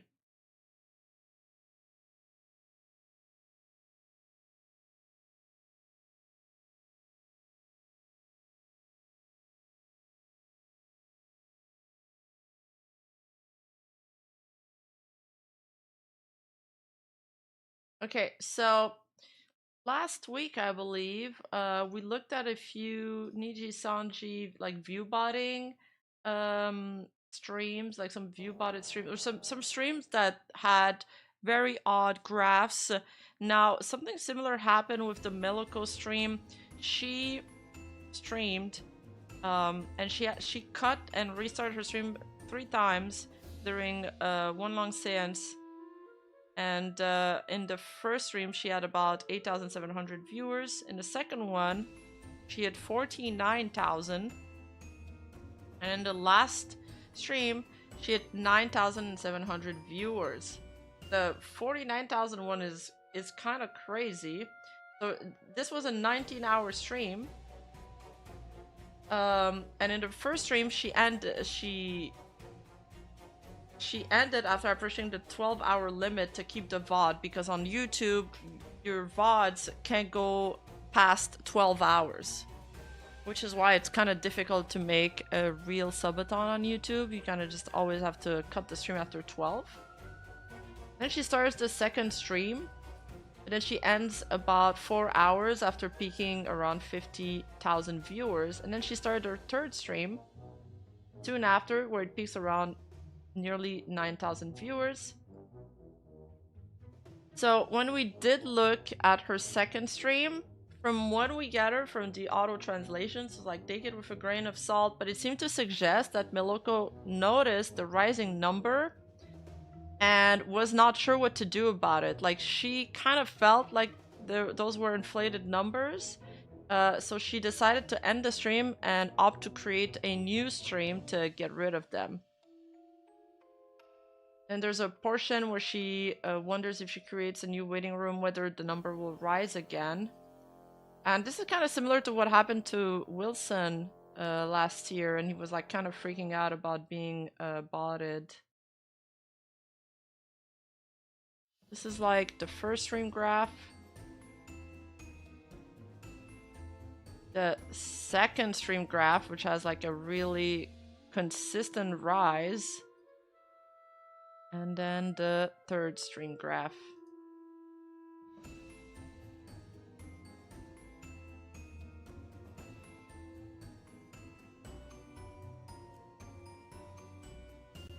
Yeah, I mean, a lot of the time, like, the brands sometimes can bot during sponsor streams, perhaps, just so they can show to their boss that, hey, look, we got really good numbers. I don't know if this was just like a random gaming stream, but it's odd. I mean, Meliko definitely seemed surprised by it, so it's probably not her. But this kind of ties into this big discussion that's going on right now on social media about viewbotting.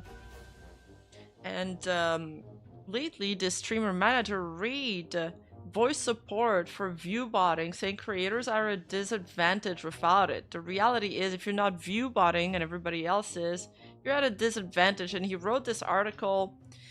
After that, I think he made another tweet saying that, like, he's not, like, the creators that I represent, they're not viewbotting, by the way. They don't need to because they already got the audience, but a lot of people took issue with this tweet because this is basically a race to the bottom. Basically saying, like, hey, if everybody's cheating, you should cheat too. And this guy is the CEO of a top talent agency. Like, literally the #1 talent agency. He's the CEO of that. He's writing this article. Yeah, like, just steal, bro. So literally all the sponsors leave, you know? There's a speed run to downfall. Exactly. Accelerate. And also, like, it's super... You know, we already know that Twitch applies their TOS subjectively. So maybe they won't ban the popular streamer that's been on the platform. But if they find out that you've been viewbotting, then that's it for your channel. You could get nuked, and then you lose everything.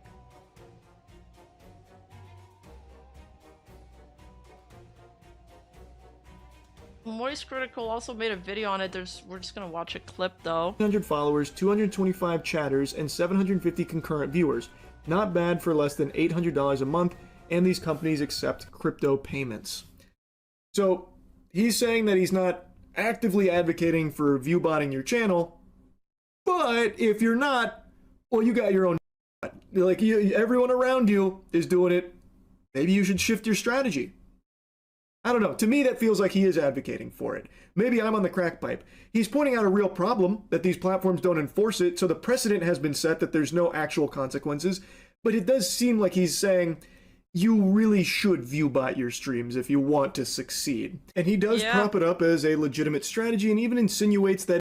I mean, it did sound like that. Like his article did It's sound like that. not like super expensive, saying, not bad for less than $800 a month. Look at this huge head start you can get. Really should be something to consider. And like, I get it. It is something that people obviously consider and pull the trigger on, no doubt. But it's not exactly something that I think should be encouraged either. It sucks. Like that, it is a bad practice. And there's a reason why this is such a big topic, because people don't like viewbotters. It's not something that I think should be talked about in a manner that feels like it's positive and encouraging, and even setting it up as like maybe even your only option if you want to stand out, because as Reed said multiple times, good content isn't good enough. You got to really consider distribution, and distribution viewbots can really do wonders for. I don't know. To me, it just rubs me the wrong way. He then closes by talking about viewbot detection and how Twitch CEO mentioned it's a game of cat and mouse, and that really. But it feels like, Twitch implanted this viewbot detection thing, and it only hurt people that had real viewers in their audience. Really, there's not a whole lot of like great information that he could find on how brands can detect viewbots or anything like that. And then he finishes the big takeaway. We've entered an era where good content alone isn't enough, distribution tactics are. When clipping, paid amplification, and even bots can artificially push you up the rankings, the playing field starts to tilt toward whoever is willing to game it. Twitch's detection tools feel reactive at best, and advertisers don't seem to have a reliable way to verify what's real. If botting becomes normalized, creators face a brutal question. Compete clean and risk invisibility, or bend the rules to survive. Long term, though, this erodes trust in the entire ecosystem. Yes. Again, he drives that point home about good content alone isn't enough. It's all about distribution tactics, and I just firmly disagree. Good content alone is sometimes enough. But again, it does take luck. It does. It always has, and it always will. Distribution tactics, though, he's right, can be gamified and boost your shit and immediately give you a better chance, so you're not overly reliant on luck. If you'd rather focus instead on pay-to-win mechanics through like clippers and viewbots and stuff like that, then you would be entering the Thunderdome competing head-to-head, toe-to-toe with countless others who are doing that daily. That It's so depressing to hear that. It's so depressing. is very, very common. And in many, many cases, it's hard to tell if it's real or fake. So it is a legitimate problem, and it sucks that platforms don't do anything about it. He's not wrong about the core, that there is a huge problem because these platforms don't crack down on viewbots. Now everyone fucking does it seems. And it fucking blows. And I imagine he's right that it is a very real consideration for tons of streamers. Like, well, why would I even bother trying to do this legitimately when everyone else is fucking cheating? Everyone else is viewbotting, so why wouldn't I? And it's hard to argue, like, because it's morally correct to, play fair. It would be hard to make someone be like, okay, then I'll do that and go nowhere unless I get fucking crazy lucky. When the alternative is apparently, like, cheap viewbots that give them a better chance. It's something that he's not wrong about in his assessment here. Again, I just find it weird that it feels like he's speaking on it like almost positively, like you're at a huge disadvantage. Yeah, I bet some people purchase viewbots after reading that. You really need to think about this. Especially if you're just starting off. Like, what do you have to lose? You just make a new account. Now there's another creator that I respect a lot. Not a creator, sorry. He is part of an agency. And he used to be... He has a lot of experience. His name is Devin Nash. You've probably seen some of his streams, some of his tweets on the industry. He used to represent a talent, so he knows how that side of the industry goes. And now he has this... He's doing the other side. He is representing the sponsors and the advertisers. He's matching them with content creators, I believe. So he's talking about this article made by the CEO of Night. That was the guy that wrote the article on the viewbots and how you should view bots. And I haven't watched the video yet. It's like 30 minutes long, but I think it'd be interesting to watch. I still have a few more topics after that, so stick around.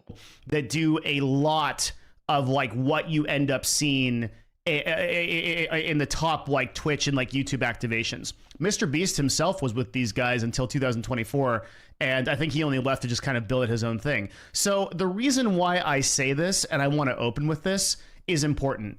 Devin Nash has been very against viewbotting Because it's going to contextualize everything else we talk about, okay? Reed is a serious player in this space. He is an extremely competent CEO. One of the best of us in the agency world. And people like this, they do not make content often because of shit like this. So like they don't need to make content. Like someone like Reed doesn't need to make content, right? Because he's running a multi-million dollar agency behind the scenes. People like this usually aren't public. I actually really admire Night Media and Reed for the work that he does, because I'm like one of the few people that's aware of it, because I'm also in the agency world. I'm also an agency CEO. So like I admire what he's accomplished in this space.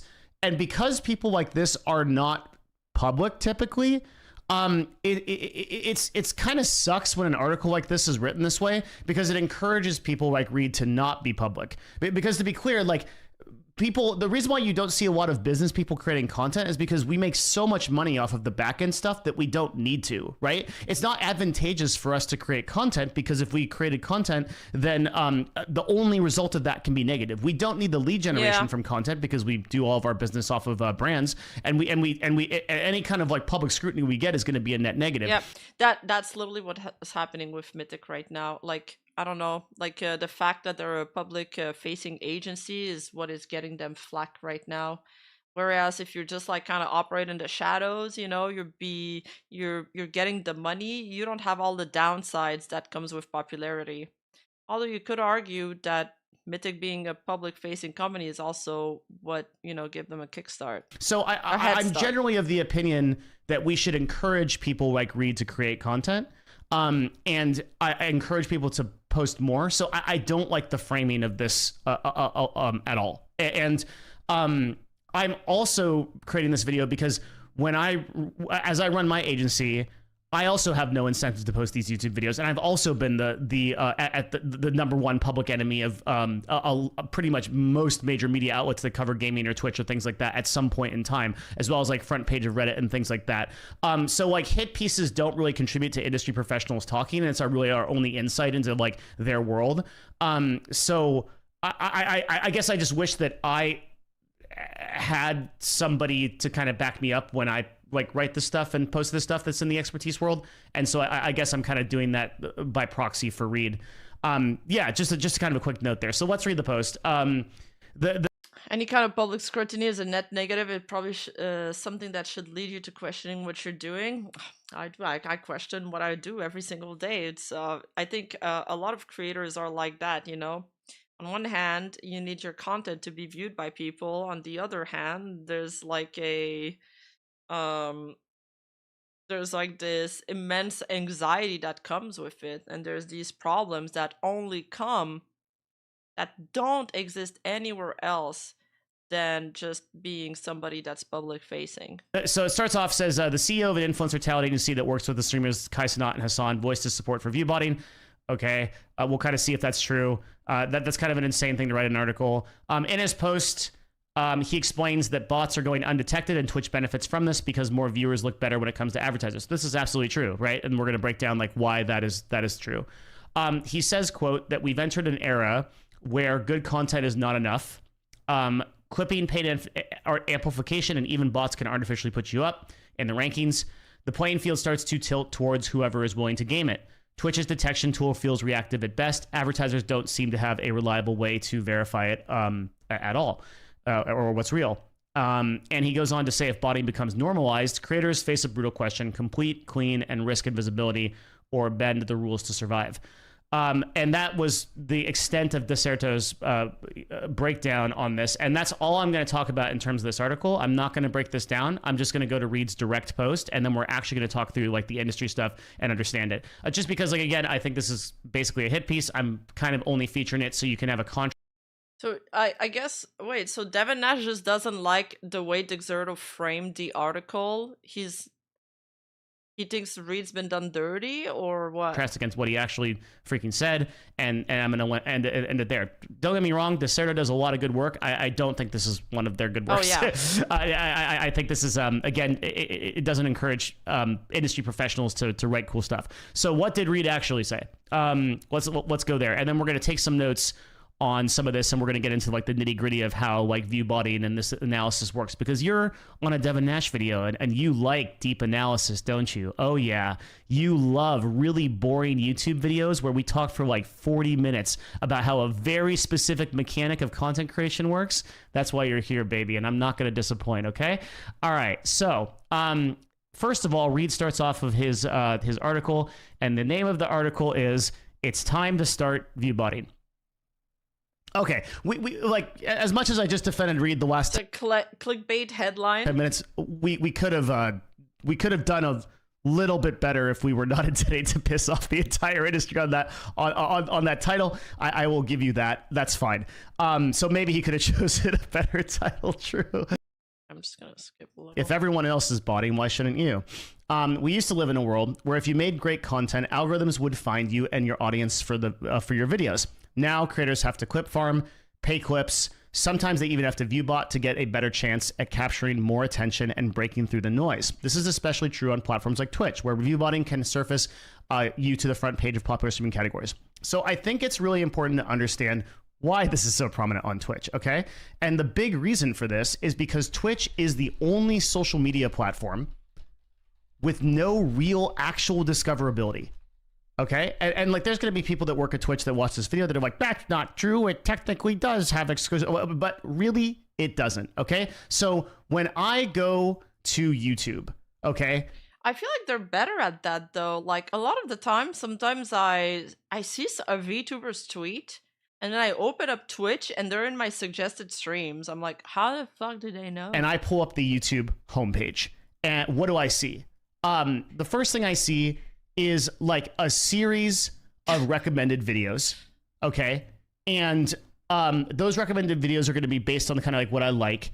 And so this quite literally is going to be a discovery engine, okay? So like when I go here, we'll look at this. But, And I mean, for the live stream, that's not true though. The live streams are hidden and they're not really pushed. For videos, yeah, the discovery is good, but even that is waning. There's less and less videos being featured on the For You page now, and it's the places where where long form videos used to take is not being replaced by shorts. and here's like some stuff that I watch, I guess. Okay. You should be able to customize your For You page, like the template, and be like, I only want like, I don't know, 2 shorts and 4 rows of long form videos. I get live streams on the front page, but only from creators that I've already subscribed to. Sometimes I get a creator that I'm not subscribed to, but it's very rare. Okay, so here's like SKCD What If, and then I want you to notice this second video right here, which is 5,000 views. So this is a video that was posted 3 days ago about Factorio, which is a game I play way too much, and it just kind of got started. Now, it's sure I get 1 or 2 views. Maybe it's my algorithm. Maybe YouTube doesn't think I like 1 or 2 view streamers. This chat is saying they get it all the time. All right, fuck you, chat. This is not a huge channel, right? Like if we click through this guy, this is a guy with 501 subscribers. Very, very. It's kind of annoying because I feel guilty and want to click just to like double their viewers. Dude, if a stream only has like 3 viewers in it, I feel like a stalker, like sitting in there observing them. Like I feel like awkward. But yeah, I also want to support them, so it's like a push and pull. Small channel. This video next to it from Joseph Carlson as an investor that I listened to, and he has 12K views. He's coming up. He posted this an hour ago. This video is gonna get a lot more, and he's. Wait, you almost never see my lives on YouTube? I think once they get closer to the lifetime, the waiting room should at least pop up. That's messed up. He's a lot bigger of a creator, but he's not that big. He's like 273,000 followers on this channel. I think he has another channel too. Okay, so the point is that for this content, this is what we actually call discoverability, okay? When we think about discoverability in the traditional sense of the word, YouTube is doing that right because it's featuring a person who is a 500 subscriber person. That's and crazy. It is showing a video that you could potentially discover from that person that would otherwise not be able to do that. Now, if you contrast that to Twitch's system, and I understand that they have developed an algorithm that sort of features streamers. If you were to look at streamers by browse categories, okay, and you go to something like just chatting, then the stuff that is going to be featured on this website is going to be stuff like Zakrar, that's Asmongold, right? Hassan Abi, God. this person, right? These people, okay? The top, and that's crazy that the top 2 are political streamers.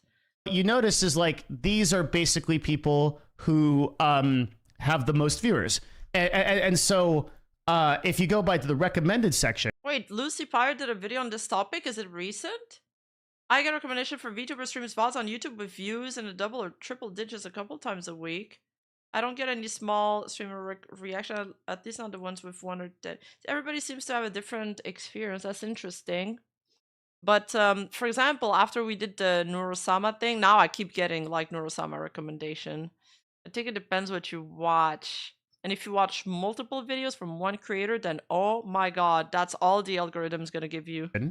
I just changed it to recommended for you, and you'll see that it's still the people that have the most viewers. I don't ever watch Hassan. I'm following him. I very rarely watch Asmongold, and generally Twitch sorts the list of people I watch up here.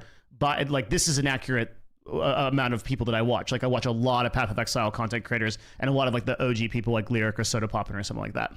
So this like recommended thing is generally still showing me the most successful streamers. Now, notably, if I were to go down into the highest to lowest category, and we're in just chatting still, and I just search down, okay, and I'm just going to keep going for a bit. Like, in what universe am I? And I'll just like stop here, okay? Well, I won't stop there. I'll stop here, okay? In what universe am I going to discover these people on Twitch? Nah. There's no way. No one's gonna scroll down this far. Yeah, no. All of these people have their own set of viewers. No one's finding them on Twitch randomly. Only at 200 viewers at this point, which is still like a decently sized stream. Let's not even get into like 30 or 40 viewer type streams, okay? So it's important to understand that the reason why viewbotting is so prevalent on Twitch and not on platforms like YouTube or things like that is because there is no other way to get discovered on Twitch. Either you go off platform and create videos and you do work on TikTok and you do clips and things like that, or you literally can't grow on Twitch. It's actually not possible. And for everyone that is a content creator that is listening to this, because I know a lot of you listen to me, I hope you understand that like if you are just clocking in, streaming on Twitch every day for 6 to 8 hours, and you do no other media, you will never make it. I wonder if he'll talk about collabs though, because collabs are a decent way to grow. Depends for who, but if you mesh well and your communities like are compatible, you could definitely grow from there. You will never, it doesn't matter how entertaining you are, it doesn't matter anything. And again, like we kind of take discoverability as a given on social media platforms because it is on every platform like TikTok, YouTube, Instagram. All of those platforms can surface you just fine if you create content there, but Twitch is the only one where that's not true. So that's what he means here is he's saying that basically viewbotting has become the de facto only way to grow on Twitch, so why not do it? Okay, and then let's keep going. So thankfully if you reach the top viewer boards, you don't have to viewbot. Okay, so he goes on to say next that let's see, we've been dealing with this issue for a long time right now. But ironically enough, if you have like a lot of viewers, like a shit ton of them, you can viewbot more easily because adding a couple thousand to your already like tens of thousand viewers won't be noticeable at all, and you just get more money, which is crazy. I remember reading an article from Rolling Stone that said that there was a bunch of botted content around the Release the Snyder Cut campaign, and then again from Nicki Minaj. This is super true. Like in the agency world, there is so much botting and so many like Wait, Nicki Minaj has been botting? bot accounts. Celebrities that are kind of coming up in the world will very rarely start their own Instagram accounts. They will usually, the way it'll function is they'll usually, I've seen this happen so many times, they'll usually take an account. So these professional farms will start Instagram accounts and they will post like really popular memes. And then what they'll do is they'll clean out the entire account, they'll clear everything, they'll change the username, they'll do all of that, and then they'll keep the followers. And then all of a sudden this random celebrity that nobody's ever heard of has like 1 million, like 1.5 million followers or more, and looks super popular. And that's without botting. That's just the way they do it. Now that happens across every single platform. Yeah, but doesn't that kill your algorithm though? Because you had the viewer base and the audience that wanted to watch memes. Suddenly you're showing them like I don't know, like a musician. Yeah, but the streamers are also proportionally mentally ill and numbers obsessed, so they're gotta be the best customers for botting services. Oh, for sure. Platform, and there are some major agencies in the world that do this professionally for people. That's not the business that Reed is in, by the way. But there are other totally different agencies that do this. Reed is basically just noting that exists. Okay, so however, this isn't the case with Twitch. Outside of jumping from 3K viewers to 50K viewers in a matter of minutes, there isn't really a clear way to tell who is botting and who isn't. I don't agree with this totally. I have a couple of ways that you can detect viewbotting that I've discussed in former videos. You can go back to like a couple of videos ago on my channel. I discuss a couple of ways that you can pretty reliably do this. But I think the thing that he is trying to actually say is that even if you could reliably detect this, the problem is you can't. The problem is that Twitch has a non-negotiable enforcement policy with viewbotting, where unless you can directly prove it is the streamer themselves that are doing it, and not just some malicious actor that's viewbotting them to try to get them banned, there was a girl who literally got caught viewbot. Like she had on screen. She wasn't aware. Her viewbots were like she turned it on screen in the Windows thing, but also. Wait. That doesn't make sense, though, because didn't Tectone admit to viewbotting? Like, there's a clip of him admitting to it. So even that's not even enforced, actually. Will not take action on your account. And because of that reality... And yes, there's a lot of viewbots on Kick, allegedly. Even if we do detect viewbotting, it's only useful from, like, the standpoint of... the agency world and like how we think about sponsoring their content and how we pay for it versus actually understanding if somebody is viewbotting, because it's not enforceable. Okay, so he goes on to say, Twitch has been doing this for years now. A post from Devin Nash sums it up well. Hey, that's me, smile. I'm in this video. Oh, and he even goes on to say that there's no real downside to botting your stream if you're in the top 500 creators. Yeah, because of what I just explained. My belief. No. There's also yes, there was text messages of him that leaked of him saying that, but then later on when he did his stream, like explaining or him debunking, quote unquote, all of the allegations, then he was like, "Yeah, I viewbot sometimes. So what? Everybody like he said something like that." Do we have the clip somewhere? Echoed by XQC is that they don't care to enforce the viewbotting issue. The more views they are, the better things are for advertisers. I think that is completely correct. There is essentially no reason for Twitch to ever enforce the viewbotting issue, because having more viewers on their website and monetizing those viewers is advantageous to them. It's the exact same situation with Kick, where Kick viewbots. Implying Kick viewbots is a little bit. It's accurate, but it's not entirely the whole thing they do. Moreover, a lot more people viewbot on Kick would be a more accurate statement. And sometimes by up to 50 to 70%, as my reporting and other agencies like Stream Charts and Vadra have collaborated. In that case, if you're trying to compete against Twitch and you can say, oh, we have like 30 or 40% of the audience and growing, and all you're doing on the back end is just increasing a slider that shows how many viewers you have on the website, then of course, like, it's more advantageous to do it. And Twitch looks better for sponsors, looks better for brands, and looks better to the public in general. And so I completely agree with Reed's assessment here that the Twitch is not incentivized to fix this issue. And I'm going to do something. I mean, they're going to be incentivized once all the advertisers leave, and they already have started. Devin Nash, for example, doesn't even spend any budget on Twitch sponsors. It's so stupid.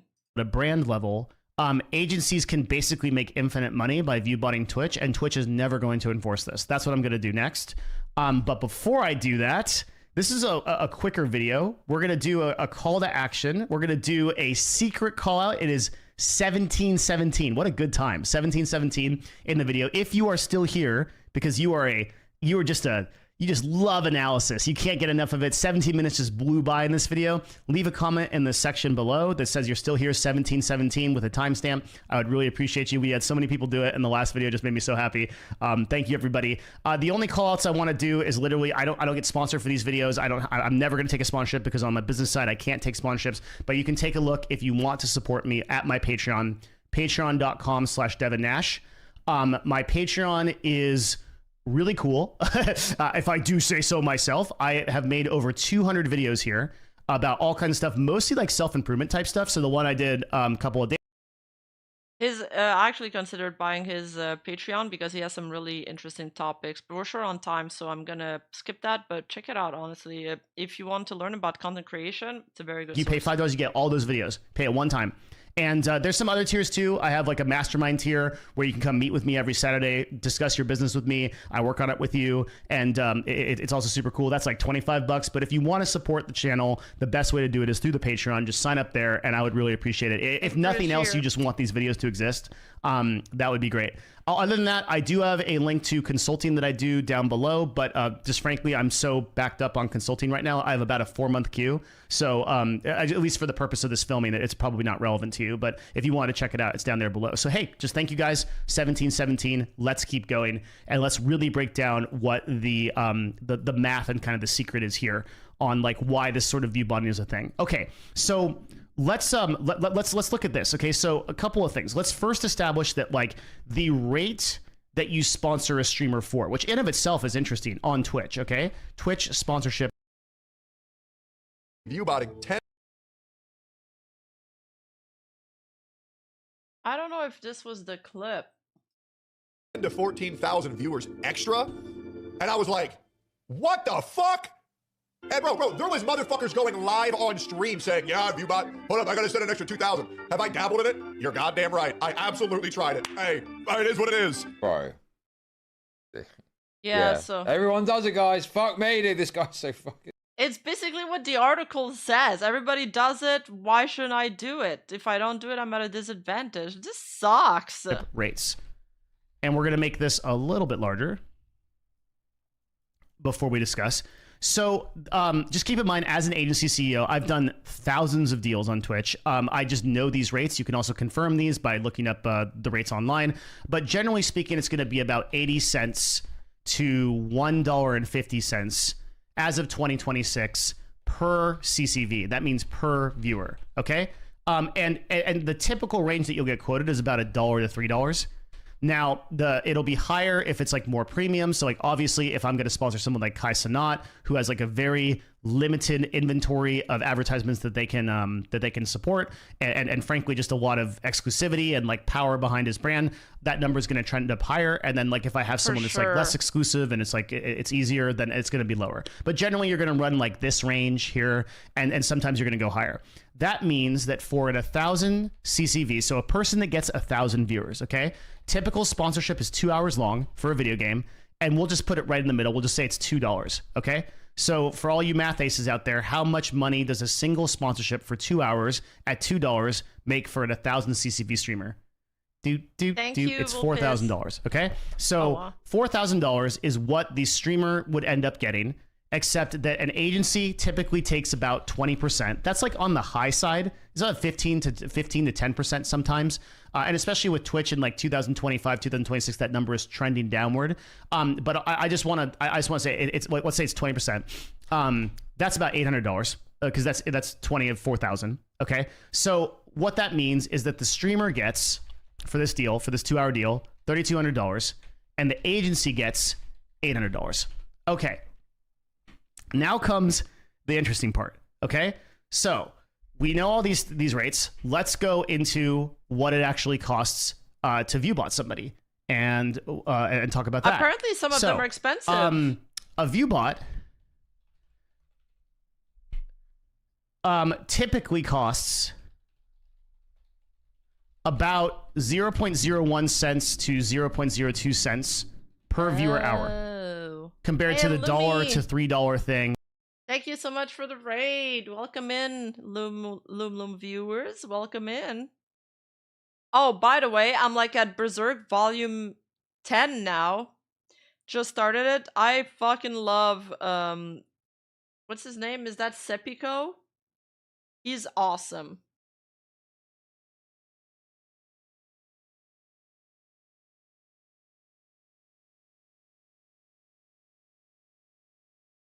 Serpico. Hi. Yeah, he's my favorite character so far. He's so cool. Well, I really like Guts too. I don't know. And there's the witch now. I like the witch character as well. That we just mentioned here.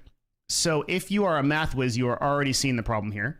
No spoilers. That means to bot about 500 viewers to 750 viewers, it will cost roughly $135 to $185 a week. And I pulled these numbers off of all the major viewbotting websites before I made this video. And actually, Reed even says this at some point that he ran a test. He came up with very similar numbers. So he said, I want to see what it would cost to bot a stream. And about $180 a week, he could get 1,500 followers, 225 channels. And also, oh my god, more months. Cute Squad. Thank you so much, Lumi, for the 17 months. Thank you. I hope you had a great stream. No, I didn't. Well, you just insinuated he was gonna die. God damn it. I get all my manga devs spoiled. I don't want him to die. I don't spoil other all the time. Everybody knew about Gojo, Jam. You're still salty about it? That was more than a year ago. 750 viewers. So that lines up right direct with my research. Not bad for less than $800 a month. DeCerno tried to paint this as like, oh, he's like viewbotting himself. I mean, like agencies, people like us run these kind of. Okay, Benny, I'll apologize to you in a month. No, it's gonna be less than a month. I'm going through them like really fast. I'm reading like 1 volume per day.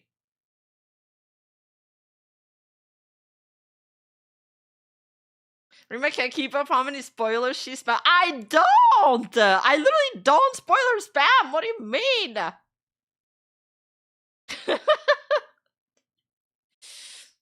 I don't know, I think Serpico and that girl, Lady Farnese, they have this weird like BDSM thing going on, I think. She was like whipping him with the zealot whip in a scene. That got my attention. No, I was like, damn, they're kinky.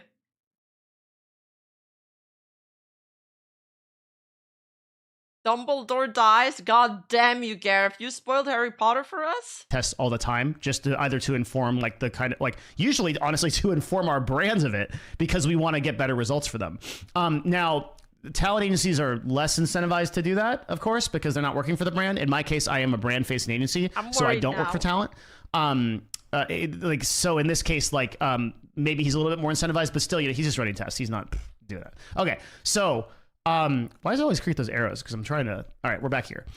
Okay, so you have a 300 viewer stream. Okay, let's just run the math. Okay. They are half siblings, by the way. Yeah, I know, but like, I don't know. Wincest? Question mark? And you want to add 500 viewers. And by the way, this $135 to $185 a week includes chatting, includes custom chat messages, includes like a bunch of stuff to make it look more authentic. So Reed's right when he says really hard to detect this kind of stuff, okay? So we want to add 500 viewers. which might cost us, $130 a week. Or let's say we want to add 700 viewers, because let's get up to that 1,000 number. So let's say it might cost us like $150 to $180 a week. Okay. And then all we need to do as an agency, because we know we're getting $800, is we just have to run, let's say we run 2 sponsorships for 2 hours for that streamer. Okay. As an agency, we just made $1,600. And that $1,600 cost us less than $400 to make. Sounds like a money printing machine. So now you understand why agencies are incentivized to Viewbot basically. But you want to add 700 viewers might cost you $180. Okay, sure. But you're still eating in your profit. I mean, it'd be better if it was just organic, wouldn't it be? I guess you get to ask more.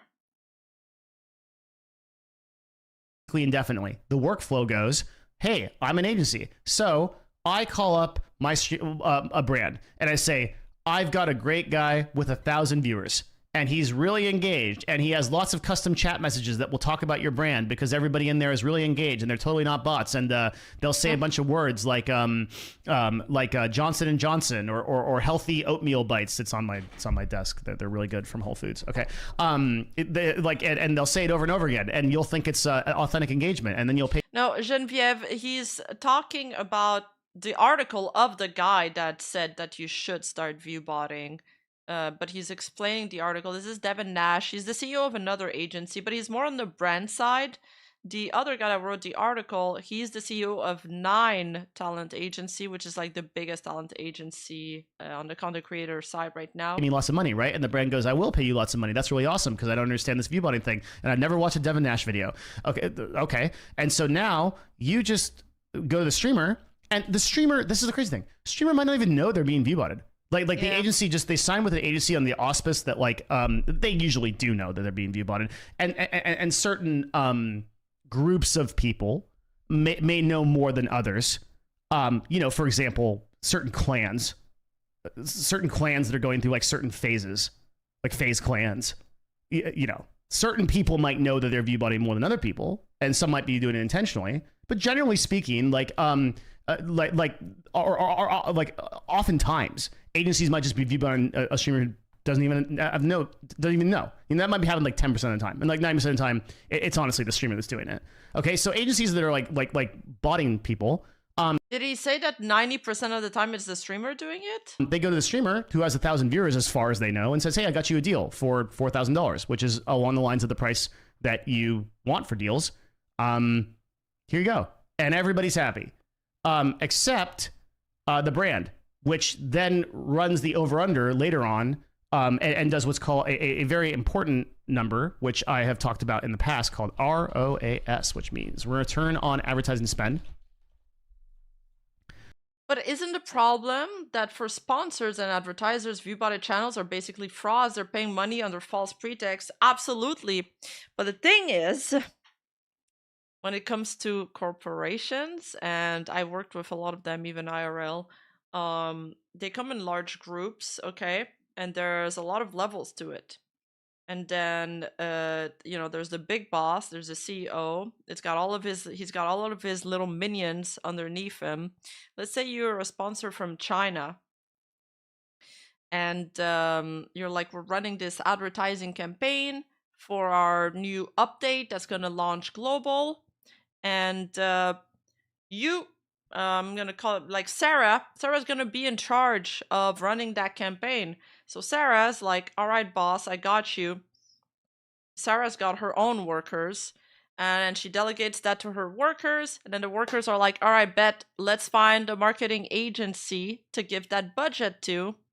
And they're going to be in charge of distributing that budget to different content creators. And this all gets, talked to via email. Budgets are getting set on. They're like, at what time are the live streamers going to go live, by the way, if it's a sponsor? Usually you have to give that information. And the agent is like, I don't know, at 4 p.m. on Friday. So Sarah really wants to showcase to her boss that the creators that they pick and that she did a really good job, because corpos are like that. Corpo is all about showing off how much you did to your boss. It's not about modesty. It's not about working quietly. It's about showing results, even if you got to tweak the results sometimes. So Sarah's like, well, those creators are going live at 2 p.m. on Friday. They're on the other side of the world. I don't fucking know them. So I don't care if I'm going to viewbot them. As long as I get to show to my boss that we got really good results and I'm not the one getting fired. Return on advertising spend means the amount of money that you get back. So if it like for spending, if I spend $10 in advertising, I want at least $11 in product sales, right? Because otherwise I don't make money. And that's not good. If you're in business, you're trying to make money, right? I think so. Okay. So what Reed's referring to here, or actually, sorry, I kind of got off on a tangent because this is what I'm referring to here. I'm referring to this cycle. And this is the problem, right? Combined with the fact that Twitch doesn't have any discoverability. Yeah, which is stupid because it's short-term gains. So, I mean, really, they're shooting themselves in the foot. But everybody just wants to cover their back all the time. And the fact that Twitch has no incentive to fix this, because Twitch likes sponsors coming to their website. It adds authenticity to them. And sometimes they get a kickback through things like bounty boards, which are also viewer CCV compliant, or dependent, I should say, right? So essentially, everybody in the ecosystem benefits from this as long as the gig is up, except for the brands. Now, here is where we get to Reed's part, where he says the big takeaway. And he says, like, essentially, this is it, right? He's saying, we've entered an era where content alone is not good enough. Distribution tactics are. Twitch's detection tools feel reactive at best. Advertisers don't seem to have a reliable way to verify what's real. If botting becomes normalized, creators face a brutal question. Should we compete clean and risk invisibility, or bend the rules to survive? Long term, though, this erodes the trust in the entire ecosystem. So this is the most important part of his entire thing. Reed was not encouraging anybody to viewbot. Like that's not what he's trying to say. Reed correctly and directionally understands that if this continues, then brands who are not stupid eventually will pull out of the ecosystem. They will realize that every rung on the ladder is incentivized to fudge the numbers a little, so by the end it's massively inflated. Exactly. They're not shooting themselves, they're pulling the ladder. Yeah, they are. It's true, they're kicking the ladder down for everybody else that's going to come after, because after once trust is gone, it's gone. It's not coming back. People are botting these views, that the real value, the return on advertising spend of a Twitch sponsorship is not $1 and not $3. And believe me, it's nowhere near that, right? And there is a allegory here to the business I was in before I joined the agency world, which was esports. So in esports, when I ran Counterwatch Gaming, which was one of the top 3 North American esports teams, we really struggled as an esports team to get returns on advertising for our clients. And that was because if you have a bunch of players playing League of Legends and you put a brand on a jersey, even if you have those players talk about it, like, it's just not engaging enough for a lot of reasons that go beyond the scope of this video. It doesn't make sense. The return on advertising spend isn't there. We would end up in situations, I heard of situations, and we would end up in situations where a brand and a sponsor would pay us much more than we could actually return on direct advertising spend. Now, to some extent, that's okay, because there's exposure and there's like awareness building, and like particularly with like bigger brands like Coca-Cola or like Brisk Iced Tea or people like that, the US Army and so on. A lot of those people care more about just being out there. And like, you don't need to get a direct return on advertising spend. But if you're dealing with like e-com or you're dealing with like product and stuff like that, they really care about that. So, but even still, the exposure doesn't make up for it if your results are 0. If like it's just nameless impressions and views. Like, sure, you got a lot of viewers, but nobody's watching it, nobody's talking about it, nobody cares. What you quickly realize is that the spend that you're putting in to these to these teams and these esports organizations and the publishers themselves, like Riot and Blizzard, is just not worth the juice is not worth the squeeze, as they say. And when enough people realize that, the ecosystem kind of fails. And that's like really what happened on a business side for esports. Like we were seeing sponsorship. Can they pay less per viewer than the Viewbot cost? Well, I think the rate for Twitch sponsorship is like plummeting down, so it might happen at one point. That were multi-million dollar sponsorships across many different teams. CLG had many multi-million dollar sponsorships during my time, and nowadays that sort of stuff is a lot more rare, or if not non-existent. Like unless you have, dude, the league economy was so big at one point, and now I barely hear about it. Real like sovereign wealth fund Saudi Arabia money that's funding a lot of the esports stuff, the ecosystem has kind of collapsed. What Reed is saying here is that that is quite literally the future of Twitch if we do not reverse course on this. So I think Reed is a person who sees the long-term direction, directionally understands that the erosion of the ecosystem means worse business for him, because if he can't sell his sponsorships at higher rates to people anymore, he loses out and his entire business loses out. So what he's making this article for is to caution against that world, right? Versus Twitch, which just seems to be moseying along with complete disregard to that reality, and they don't seem to give a shit if their entire platform lives or dies. Yeah, but he only put that in the conclusion. If he actually wanted to push that, the article should have been more focused on what are the impacts for the ecosystem and make a real solid arguments for Twitch, which is the company that needs convincing here to turn this around. And it seems like, any day here, Andy Jassy walks through the office and remembers he's burning, some tens of millions of dollars a month on this inventory, this AWS inventory with Twitch, and goes, "Oh, what's that? Yeah, let's get that out of the catalog." Like it just feels like a ghost ship. It just feels like nobody cares. So I think the reason why Reed wrote this article, not speaking for him, but I think like it's definitely not to tell people to Viewbot. And I want to make this video so that we can kind of like break down this whole thing, because it's to tell people that like if you continue along this ecosystem where you just encourage people to Viewbot shamelessly, and this continues to make sense. And Reed does note that like there are no detection agents like methodologies. There are. Yeah, I think the title was just like being contrarian to get people to read the article. I mean, I can't really. Yeah, sure. People are upset at the headline, but it's also like I kind of feel like it's like when people are upset about the title of one of my videos or the thumbnail, but like if they clicked on it, they could see that right away this is not my arguments.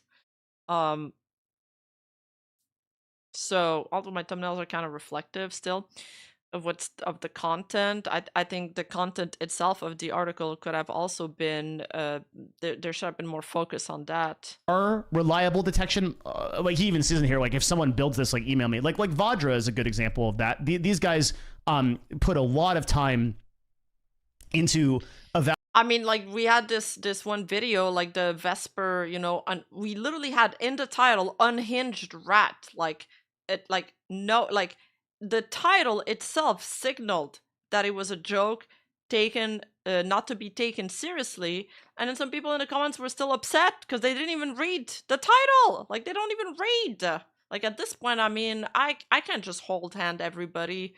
Yeah, like at one point, like people just gotta. Sorry, you gotta put the work in. Fucking read or watch the video. Or like the people that come in that don't even watch a video that want the TLDR. What's the point of that? That's like asking for the summary of an anime. It's never gonna be good.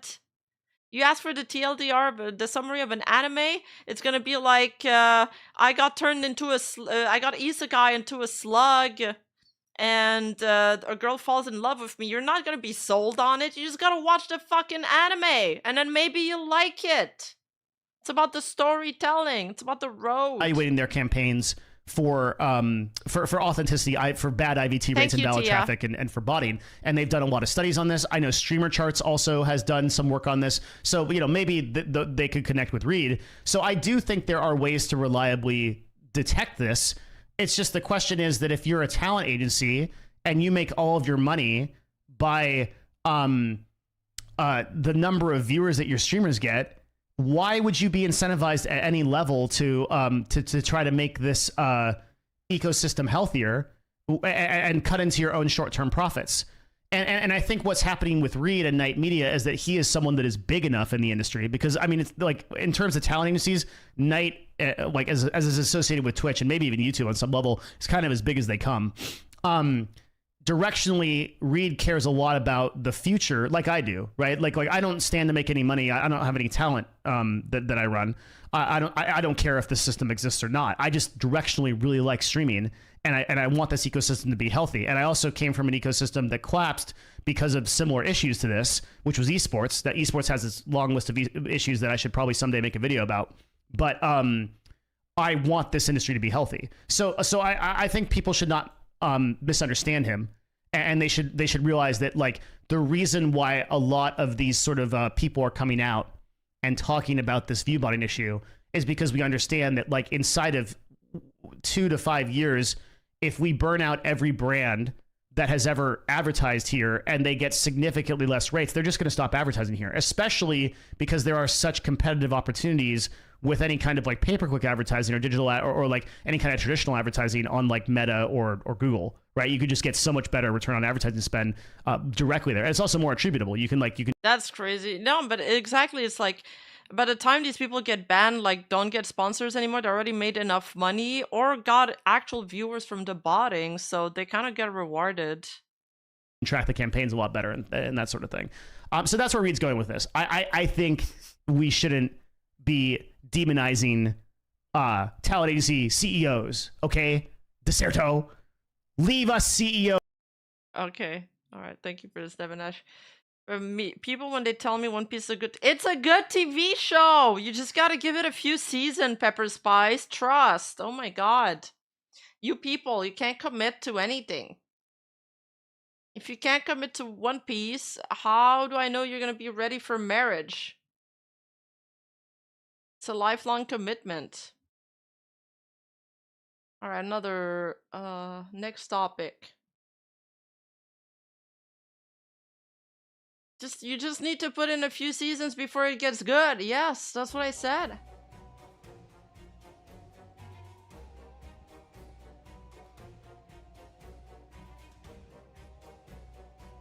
All right, so the other day, you guys let me know if I'm reading too much into this. I saw this, check the dates real quick.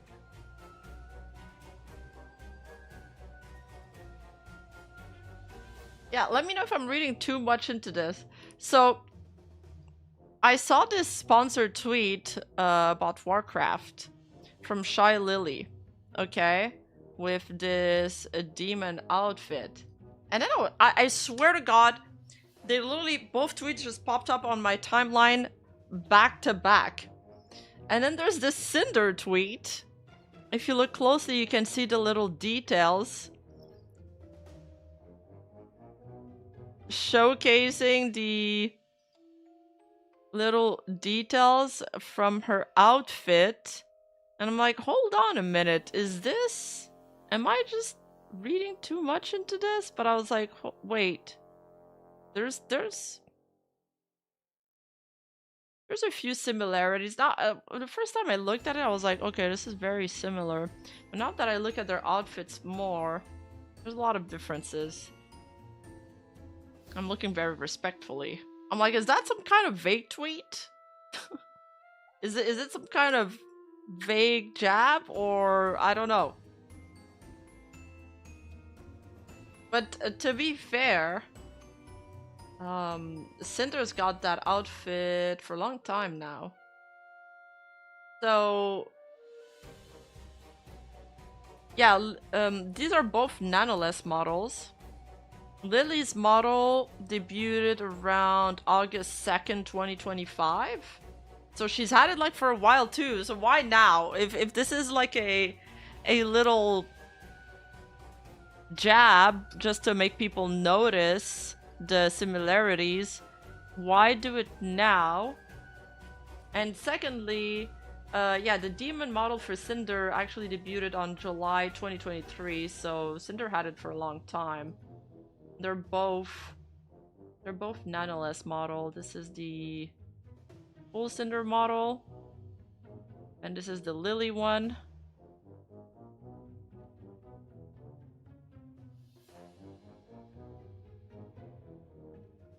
I guess the biggest thing is the cuffs, the bodysuit, obviously, and the horns. The shoes and stuff. Yeah, it's mostly there's no chain, but there's like that design, that crisscross, that silhouette.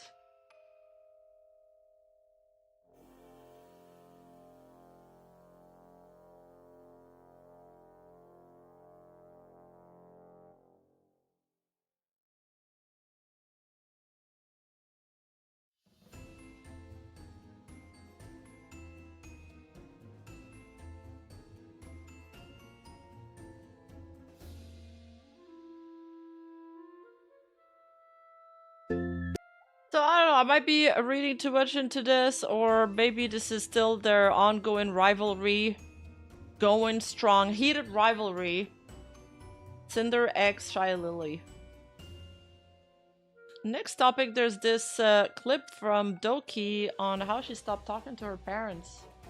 She reveals a few details. I mean, yeah, it's a sibling rivalry, I guess, because I mean they're both from the same model. Okay, to add to that is also they're both from the same model artist, so obviously there's going to be some similarities in style from time to time. Oh, they also both have womb tattoos. Just noticed that. Is that even a womb tattoo? That's like very low.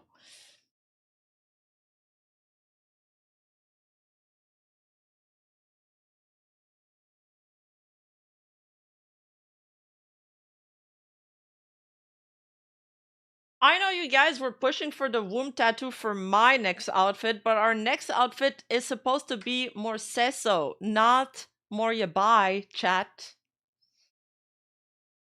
That's a Nair tattoo? Good night, Mr. Lorbu.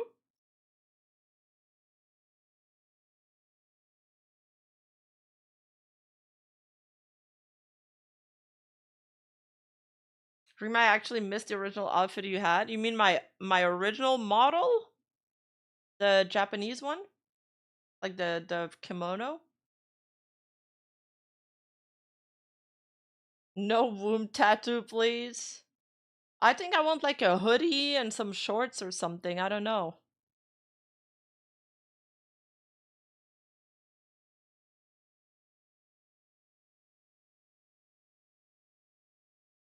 Rima, the sizzle bar isn't that high. What do you mean? Wait, what do you mean by that? Alright, so there's also this Doki Bird clip where she talks about how she stopped talking to her parents, gets into detail about her personal life and some fucked up shit they did. So I thought it'd be interesting to watch together.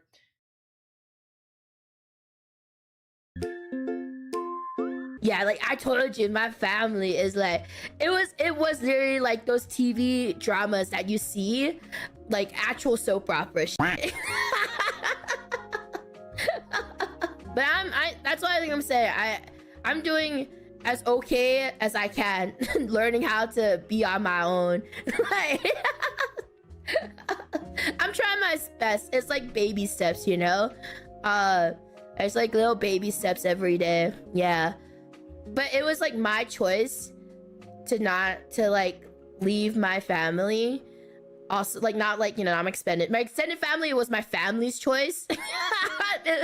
For extended family, it was like my family's choice to cut off the extended family because they didn't want to get involved in like the family politics after my grandpa passed away. And then for me, it was also because like my parents were very controlling, even when I was growing up, and it was like not very good for me mentally. And then it took a really big decision for me to finally cut them out, because like it was really bad. Like it got really bad. And then before all of that happened, my dad separated with my mom. Okay. And then it was like me and my mom, and then my mom got very controlling, because it was just us two left. Because my dad, when he separated my mom, he flew back to China. So, and then it was just me and my mom in Canada. And then it got really bad because she tried to control my business. end my life because you know there was like nothing else left. And then at that point, I was like, I had to make a big decision and be like, I can't do this anymore. Like I am going on my own, you know, like I'm going to be my own person. And then I like cut myself off from there, and then found myself found myself my own apartment. My staff actually helped me a lot as well. And I found myself my own, like my staff helped me find an apartment, and I literally moved there in a week.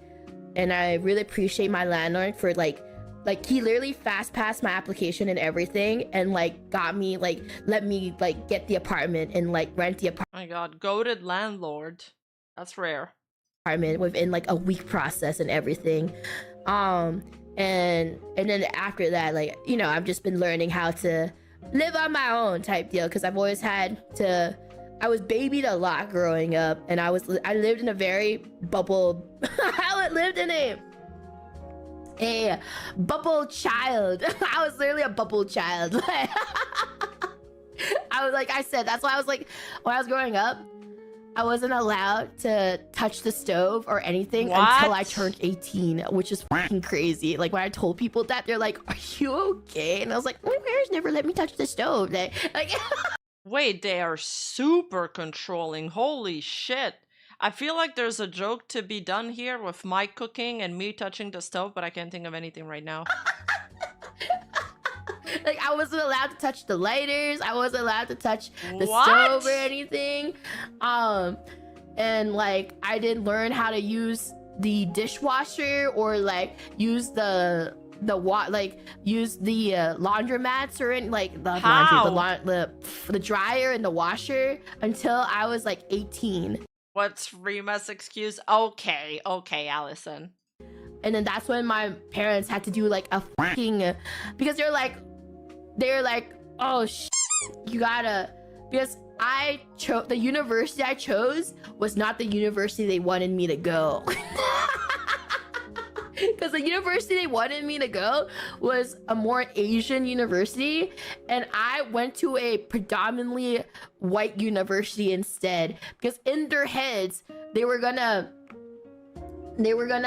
try and they were like, oh, okay, if she goes to the university here, we have a lot of relatives and friends that live there, and then we can hire one of them to like look after her so she doesn't have to learn like basic necessities. And then I was like, nope, I'm gonna choose this university instead. I was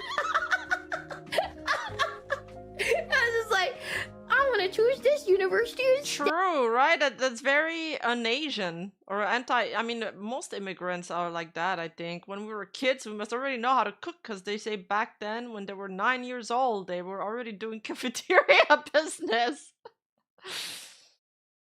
I remember I just used to look so like forward to when my parents would go on vacation, because I could finally like try to cook by myself and stuff.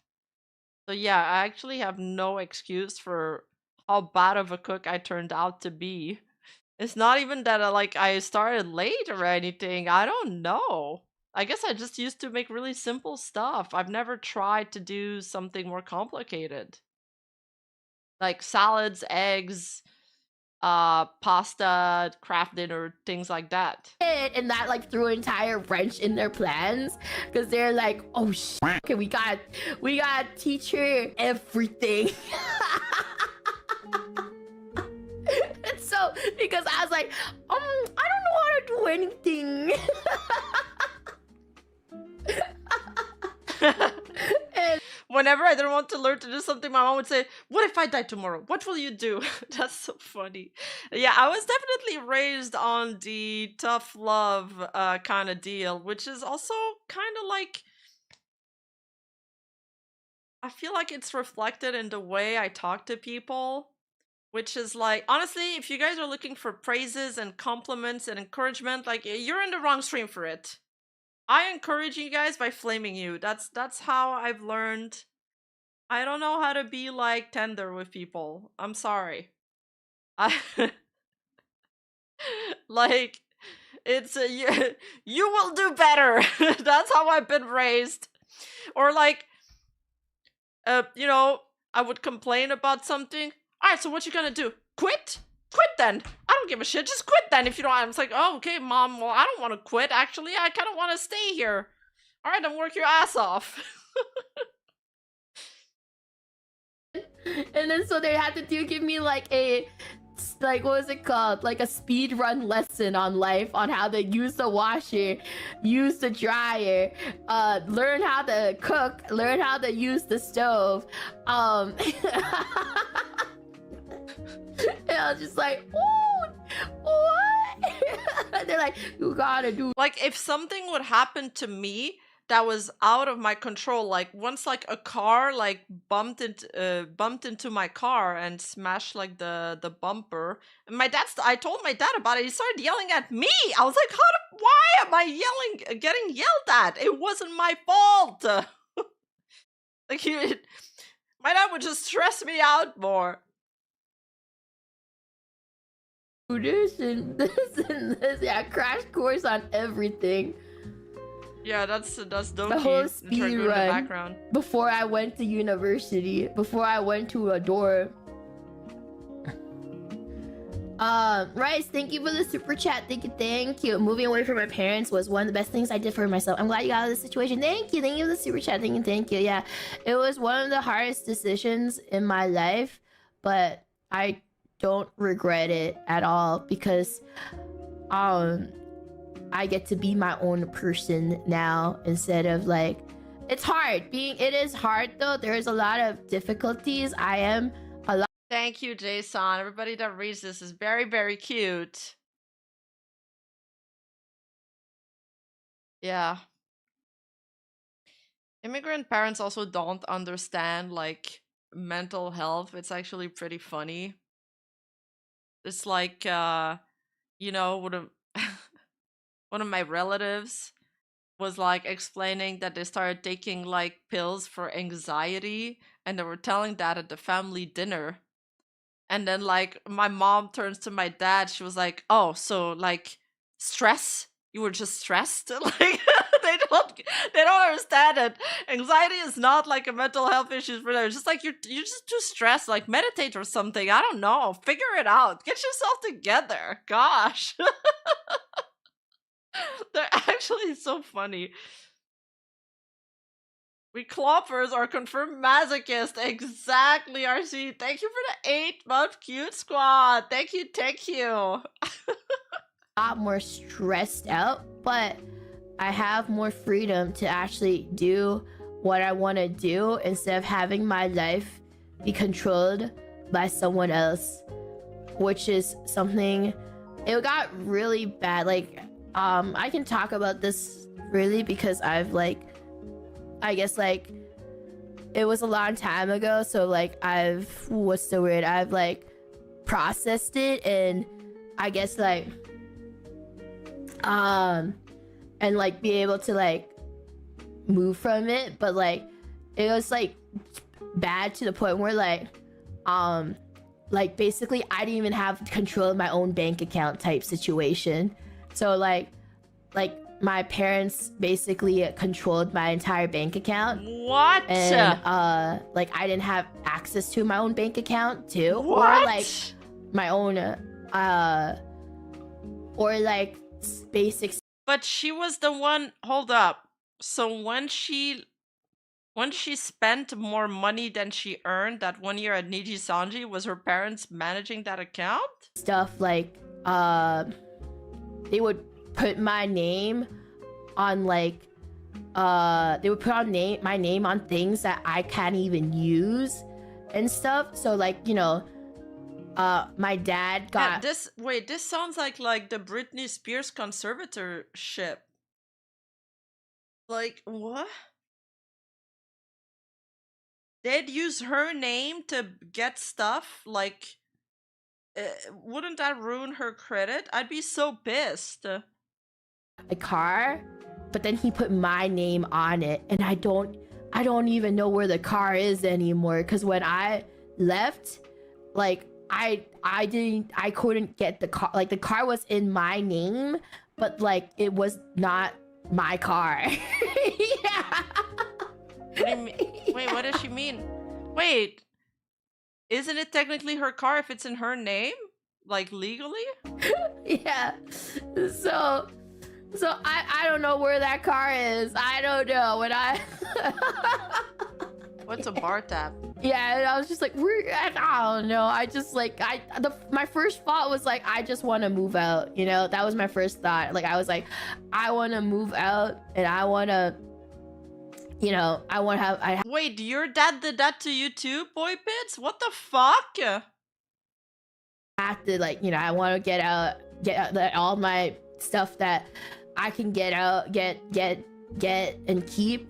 And then you know, I had like 1 day to fully move out. Basically, I had to like speed run the move out. Well, the thing is, my dad at that time when I fully left, it was just me and my mom. And then my dad at that time was already separated from my mom, so it was just me and my mom left. So like it was just like my mom had the use of the car type deal, and it was just like stuff like that. And then like they would like they would take money out of my bank account. This was a long time ago. People during like, isn't this like financial abuse? This was after she turned 18. That's crazy. the Bark Knights era, remembered that, but there was I had a bank account ever since I remember. I mean, like, I had my first job at 16. Even maybe before I was like babysitting and stuff. I already had like pocket change. one time where they took money out of my Nowadays, it's harder to find jobs, allegedly. I don't know. personal bank account to like buy a car, and like that me up a lot when I was growing up, because I saved a lot of money in my personal bank account. And then like they were like, we're gonna use your money to buy a car, it's very good for your credit. And then I was just like, but I'm not even gonna use that car. This was years ago though. This was like a couple of years ago. Yeah. And then Okay, well, it's true, I guess, that it is good for credit. But you gotta pay the car, though. You gotta pay the bills on time, or it's gonna be bad for credit. but they're like, don't worry, like it'll be really good for your credit. And we're gonna need you to go over there to sign the car in your name. And I was just like, I don't need a car. I don't drive. But then it was like my parents' car type deal. Yeah. And that's like basically like how bad it was. So like that's why like when I was finally like like, you know, my own person and everything, I just, the freedom it gave me was just more worth it than like the struggles of trying to learn how to be a person. Like how to be an adult. Yeah. Yeah. Oh, it's actually quite fun to learn how to be an adult. It's really fun, the feeling of going to the grocery store and buying only what you feel like eating. Ah, that's like the biggest thing I enjoyed moving out. Also, the relationship with my parents improved. Ice cream for every meal, baby. Okay, the taxes were not that much fun, but you can still have your parents do your taxes for you.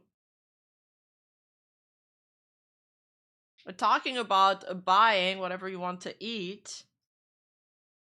A Smugalino tweet that made me laugh. Wanted to try some chicken noodles that my chatters recommended when I was sick. Accidentally bought like 24 packs from Amazon instead of 6. And I had the same thing happen to me with Boldak ramens. That happened to me with Boldak ramens. I've grown to hate them now due to me having to eat way too much. I still have some of these packs, chat. I'm not even done eating them. I've had so fucking many of them. I've had them for over a year now. I don't think this one will be as bad because it's just chicken flavor Lamau. I think if I ate spicy Bulldog all the time, I'd get sick of it too.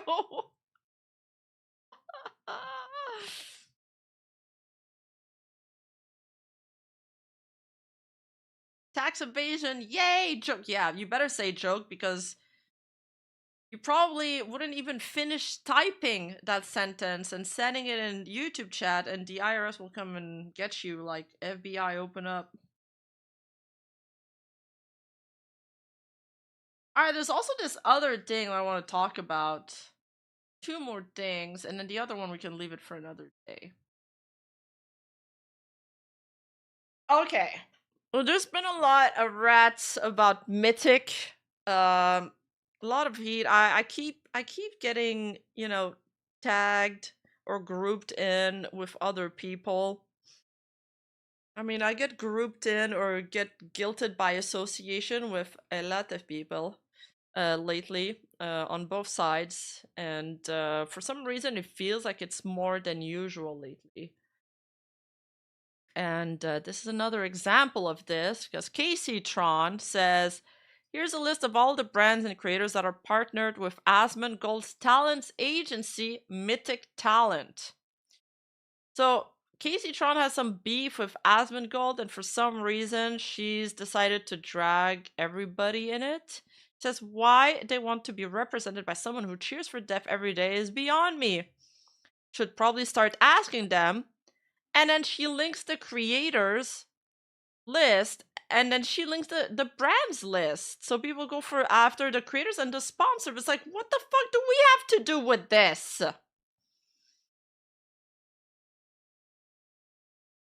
Jonathan Perry, thank you so much for the 5 gifted subs. Thank you. Enjoy the members chat, and don't forget to join my Discord server, discord.gg/Rima, and sync your perm so you can make the most out of your subscription.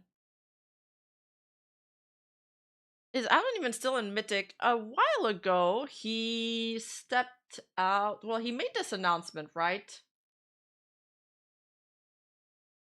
So, okay, how did Mythic start? Basically, Mythic was founded by OTK, and Asmongold owned shares in OTK, so I guess by default he kind of owned shares in Mythic, but he was never part of like Mythic management, you know? It's just completely separate from him. You know, he's in the agency as a talent. But they made this announcement, I think it was last year, 1 year ago. A few days ago, Zach made some comments that even in his own words were disgusting and abhorrent. OTK announces all form of discrimination and violence, and that sort of behavior cannot be tolerated. Yesterday evening, we spoke with Zach, and he will be stepping away from his roles at OTK and our affiliate companies Starforge, Mythic, and Mad Mushroom. So now back to the Casey Tron tweet. And then she said, Asmund will completely flip on a war with Iran. And I guess this is 2 of his stakes. And she goes on to say, there's a lot of creators on this list that I love and I think they're great. That's why I think it's important they speak out against the brand risk Asmongold is causing them. Being represented by a company whose main figurehead is an alt-right extremist not good for business. Many of these creators are apolitical and practice not talking about politics. Yet they're associated with him. You're associating us. You're the one doing this. Yeah, they're associating with a man who's. I feel like regular people understand that I'm not Asmongold and that I don't share his views, or that I'm not, you know, any other one of my friends that people like to point fingers off, and that I don't share their views. But I guess that is a very difficult distinction to make on the internet nowadays. Yeah, many of us are apolitical and we don't talk about politics. It was making extremely harmful political takes every day, being represented by Asmongold. I think it goes against many of their own business practices and standards. Asmongold needs to either step down from Mythic Talent, or people need to start leaving for other agencies that don't jeopardize their business image. Like, we can't just all leave the agency and find another one like it's another new pair of socks. Like, it's not that easy. Not all of us have this luxury, first of all. And second of all, what's the other thing I wanted to say? I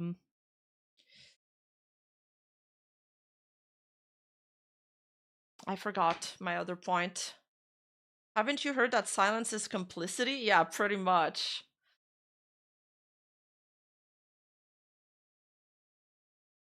Kind of feels like attacking a phone book because it holds the name of a bad person. Oh, yes. Or do young people these days know what a phone book is? Probably not, but I feel like this is the core of it, right?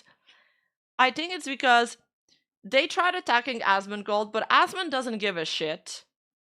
Which is, I mean, it's annoying when it splashes onto us, I'll admit. It's very annoying. But he doesn't give a shit if people criticize him. So then they're like, okay, who's next in line? OTK. Oh, well, OTK is dead. All right, who's next in line? Mythic Talent.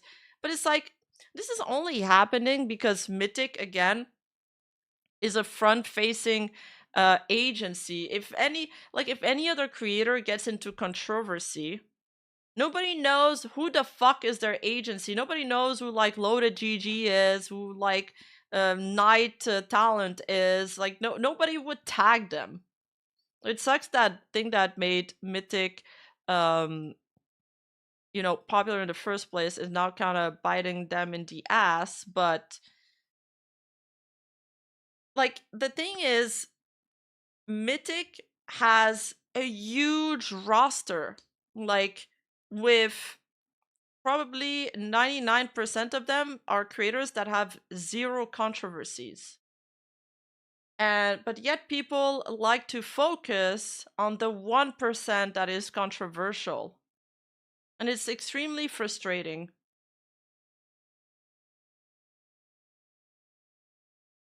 Also, wasn't she like made to apologize to Ethan Klein in tears about something recently? Yeah, it's kind of like the people harassing Niji talents to graduate.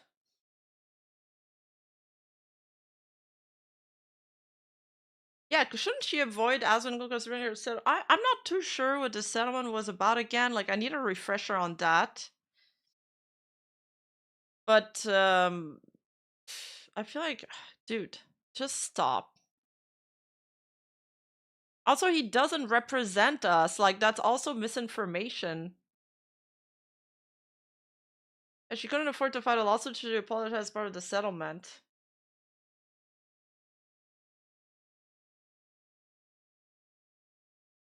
It's literally what she's doing. Like, sharing a list of people and start witch hunting them isn't something I would do.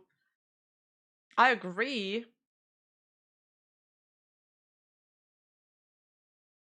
I'm pretty sure he stepped away. I'm gonna take a step back from all of that. I'm gonna step away from my leadership position in OTK and Starforge and everything.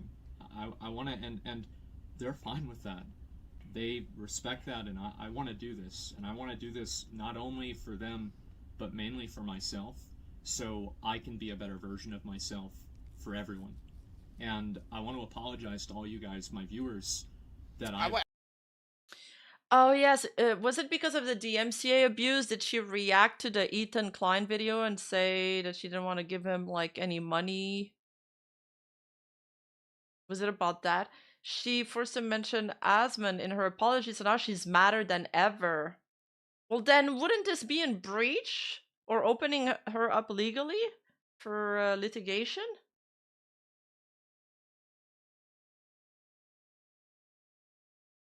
Yes, the content nuke! It's all coming back to me now. Yes, there's also been this reply in the comment section. Is this really what Twitch is now? I'll assume they're all Hitler Youth racist under here. And it's like the most wholesome VTubers ever. Like, come on, it doesn't take, like, deep research to know what these people stand for, to know that they're not Asmon. I'm so sick of getting my arm twist constantly. But not just that, I'm also just sick of people, like, assuming my opinions and my values due to, first degree or even, like, second or third degree fucking, mutuality. Like, guilt by association bullshit.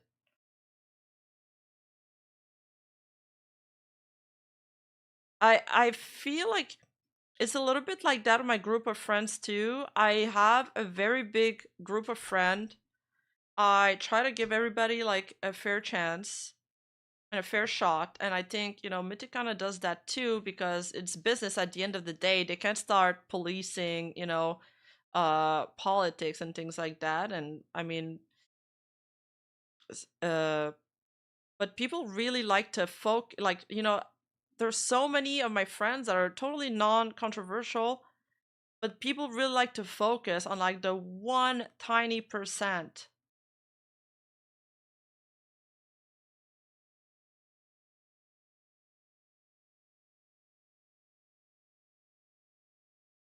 And like, I guarantee you that some people are actually in the creators are putting pressure on Mythic Talent, because like everybody's fucking sick of always getting tagged and stuff like that. It is totally a veiled call to witch hunt. Yes, you're right, Mythic. She's not directly calling for people to pest Mythic Cass, not Mythic. I don't want people to think that is that I'm responding to the agency or anything. It sounds like a veiled call to witch hunt. She's not directly calling for people to pester affiliated talent, but it's implied by bringing attention to it. Yeah, obviously it's implied. Dude, 100%. It's like, this is exactly what she's doing. Why else would she link the creators list and the brands list? She wants people to go and put pressure on them.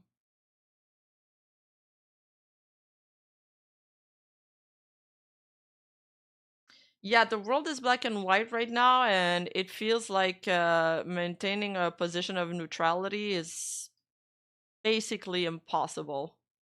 It's becoming more and more impossible. Yeah, Mythic, yas! We yassified every single person in our Discord community. So if you want to get yassified, join.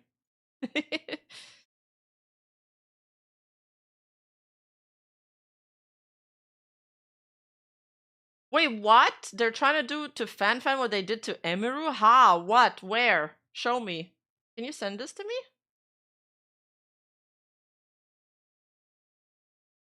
You to yassifying? Listen, it's not of your choice. It's nobody's choice. It's for the greater good of the realm. It's on Yeet's page? Really? So it's like broken to the mainstream?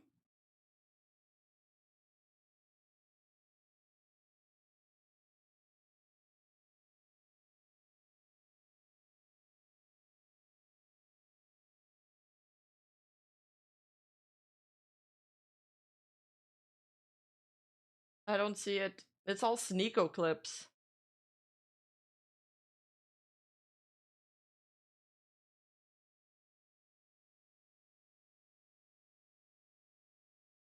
Oh, FanFan, not Fei. I thought it was Fei for some reason.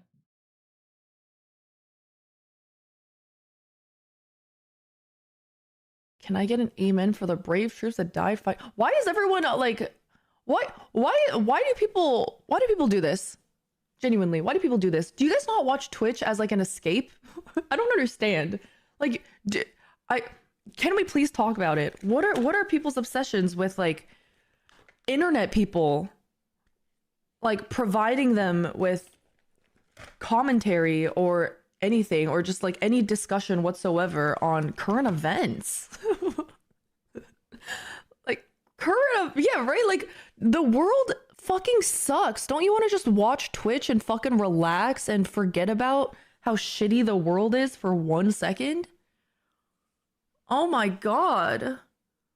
I can't understand the people who pester internet people being like, I can't believe you're not talking about and this current event right now. Like, this really horrible thing is going on in the world at the moment, and you're not bringing awareness to it. No, I'm not bringing awareness to it. I like to stream as my own escape too.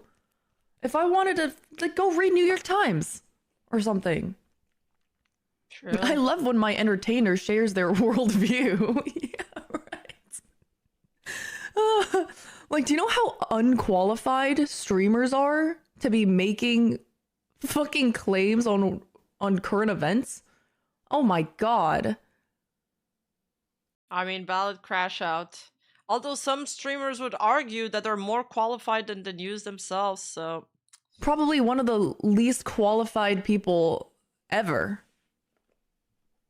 I don't want to hear my fucking dumbass internet entertainer talking about world events. Like, what the fuck do you know? But I don't know. To each their own. Maybe some people are just like, I have to know that my streamer like supports the same shit as me and has the same opinions. Yeah, Can I I get feel an like that's amen for that is really how the world is nowadays. I think we spoke about this on the last stream. Like people really can't separate the art from the entertainer. Like they need to know. They'll force you to reveal every single opinion, and then they'll get upset when it doesn't like match theirs 1-to-1. It's crazy. Valid crash out. Absolutely.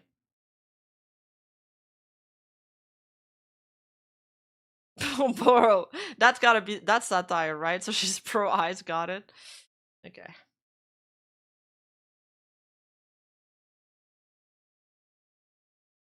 And people want to decide if they should support them, but like, when it has nothing to do with the content itself, with what they're liked for in the first place, which it doesn't make sense. It's kind of like the people that don't want to listen to like Chopin or like Mozart because, like, you know, they are straight. What is it? What do they call it? They're just like cis white men. It's like, well, fuck. They're also geniuses.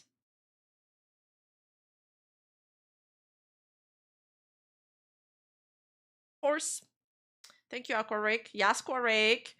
You don't have to be qualified to have an opinion, but don't have to give your opinion on everything either. Yeah, it's literally oh my god, we're going full circle back to the beginning of the stream discussion.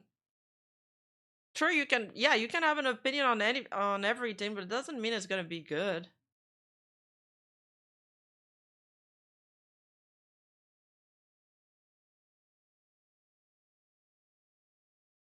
Yeah, I agree.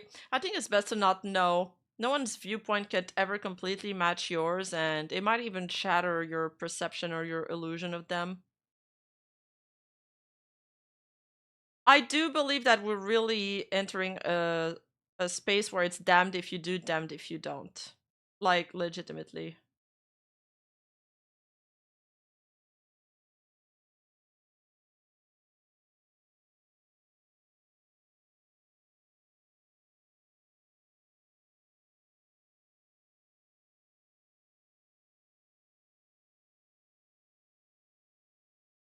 I disagree. I feel like if you have an audience of thousands of people... Wait, what part do you disagree with? Because I feel like we didn't say that. Oh, Zarazil. We are losing our gray space.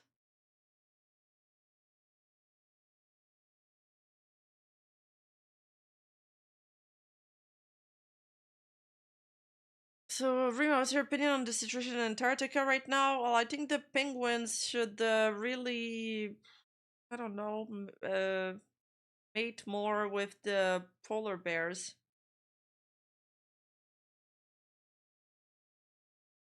To read, if you say a normal ass statement like, I think war is bad, the internet nowadays, for the algorithm will target the one person who disagrees, so there's no point anymore. True! Honestly, I blame the algorithm. Fuck the algorithm. Twitter is at fault. It's massively at fault there.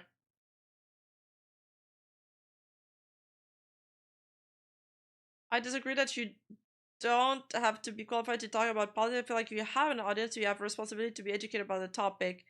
Yes, I think I agree with that, actually. Yeah, I think I agree with that.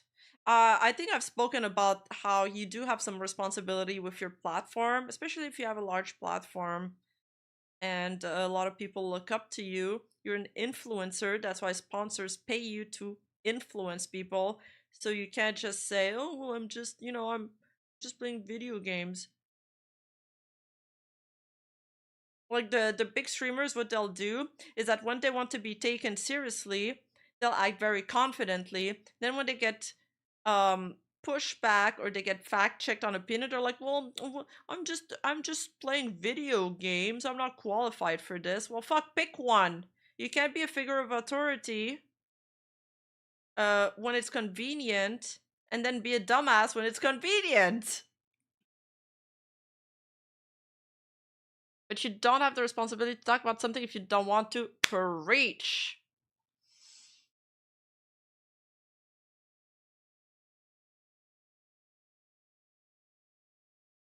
You know who I found actually a breath of fresh air? That's why I like these two dumbasses. Like Bilu and Zias, they're so funny. Everybody's out there trying to fight who sounds the most intelligent, and they're just out there acting like idiots. It's so refreshing. I love it. Being stupid is so refreshing. Oh my god.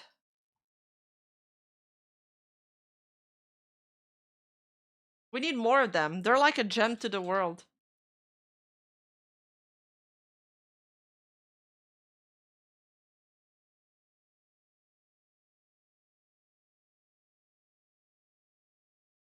Can boiling water put out fire? That's a good experiment. I actually want to Yeah, for sure. Wait, what do you mean? Yeah, of course boiling water can put out fire. see that. But how hot is fire? Is all fire the same accuracy? Wait. Is all fire the same accuracy? Like, is fire all the same temperature? Can Yes. the fire be 90 degrees and can the fire be 200,000 degrees? Exactly. Okay, I get what you're saying. So can it be a hotter fire? Can it be a fire? Can it be a boiling water fire? What the f y'all talking about? Can boiling water put out? What's the answer to that?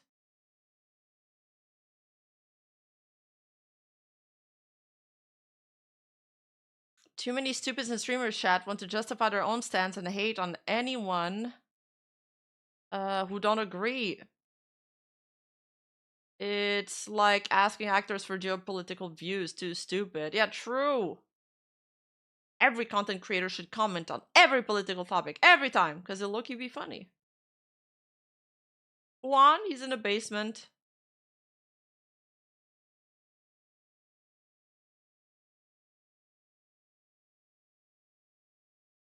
Yeah, good point, Konatan. They're the best. You know them? Oh, sorry, I knocked my mic. I hope that wasn't too loud. Water in the fire. Why? Now, I need to know Bilu and Zia's views on Iran, on the war in Iran. I need to know right now. I'm not gonna watch them. And I want to look at the comment section. Is all fire the same accurate? I'm a firefighter. I can indeed put out fires. Hood research intern is learning. I liked how into the discussion the guy in the back was. He was like so into it.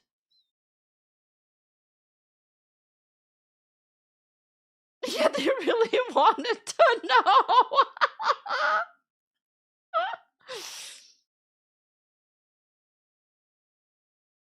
Oh my god. Spell orange. The fruit or the color?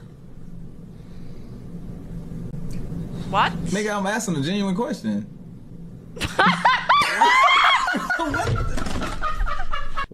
Dude, you know he was serious. He was 100% serious.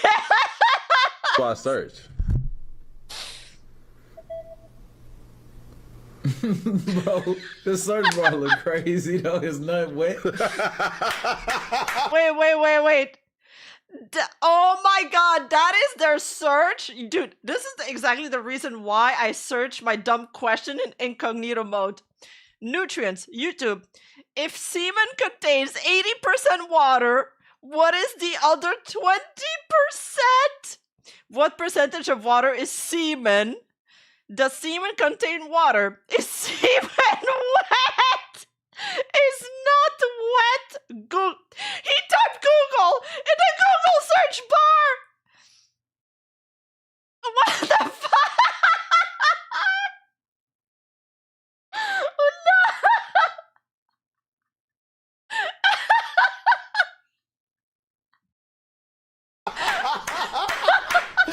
Oh What is faster, sound or light? What type of question is it? Light. Sound. Think so? That's what yours is did. The sound was moving. Let's see.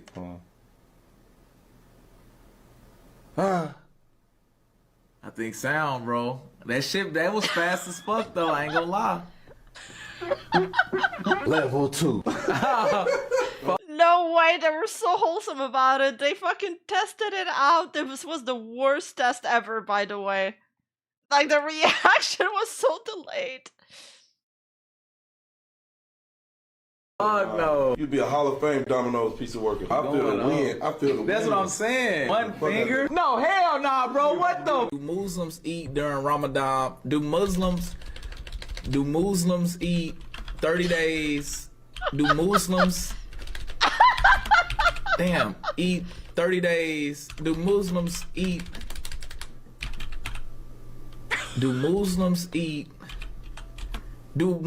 not eat every 30 days during Ramadan?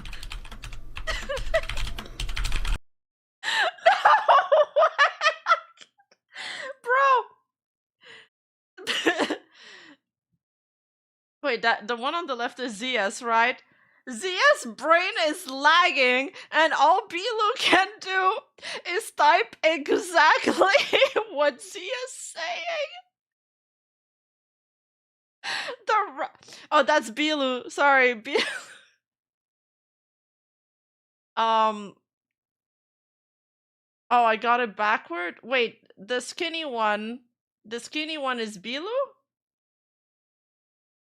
No, I think I mixed up my left and my right. You know what? Maybe I belong with them.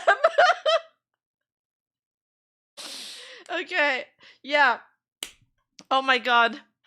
The Ramadan-doming. I follow this guy on Twitter. He tweeted a few days ago saying he's trying a Ramadan-doming food.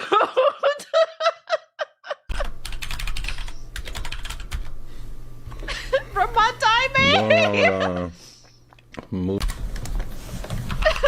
And he pronounced it to Muslims.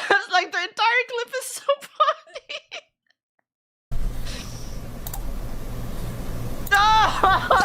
Stop! Stop! No way! No way! He just typed Google and then clicked on Google and it brought him back there!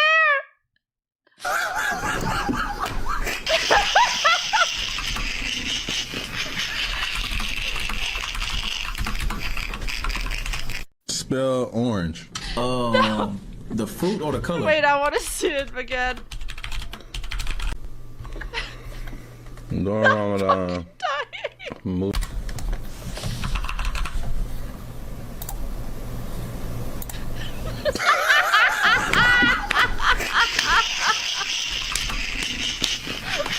Dude, stop! There's no way they have all. Also, by the way, may I point out that when he typed Google,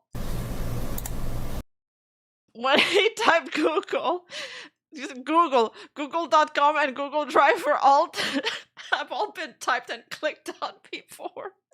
And same, what is this dumbass question? How do female ducks choose their partner? How much do wielders make salary? How much do wielders make? What are they doing on those streams? Oh my god. Oh, that was funny. Whew. This is the best clip ever. Oh my god. If semen is 80% water, what's the other 20%? The Hood Research Department's always asking the important question. Do Muslims eat 30 days, not Ramadan? Sound was moving. How do you see out of an elbow? Yeah, they had that in their search history. Oh, welders, not wielders? Oh, man. That was hilarious. Damn, see, I just thought about it, bro. People who got their birthday on December, bro, they gotta wait all year, bro, for their birthday to come again. That's crazy. For real, I was like, damn. You said who has to wait? Oh, the people in December. I'm trying to process what you said because it sounded like you said people in this December have to. No, I said they gotta wait like all year for their birthday to come back around. I ain't gonna lie, I was like, that's crazy. But don't every month gotta wait for their birthday to come around? No. What? He said that so confidently. He's like, no. bro. Damn, see, I just thought. No way. No way.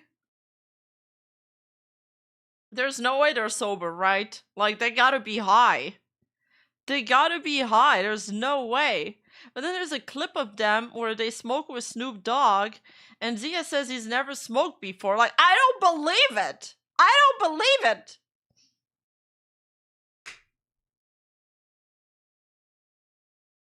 They cannot be just stop. I know. True. Even yeah, true. You don't feel like correcting him because he looked so joyful when he said that. I know. Why do who be producing cold air and how be producing hot air? Hold on, Z. Why is it when you breathe out hot, right? But when you go, it's cold. What? You see what I'm saying? We on meth? No. Why would you ask that? Only No, a I person just tried doing it. would ask that question.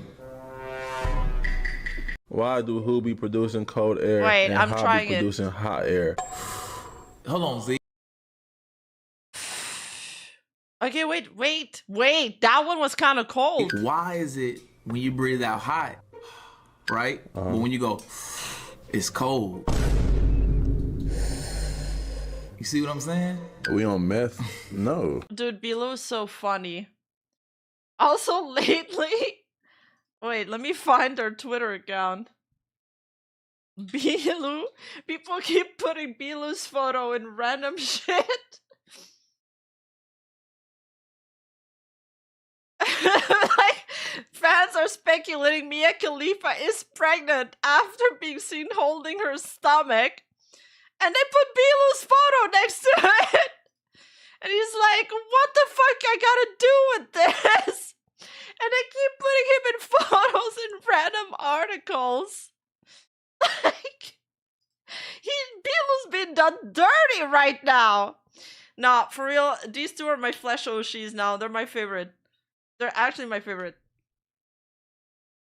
I could watch them all day.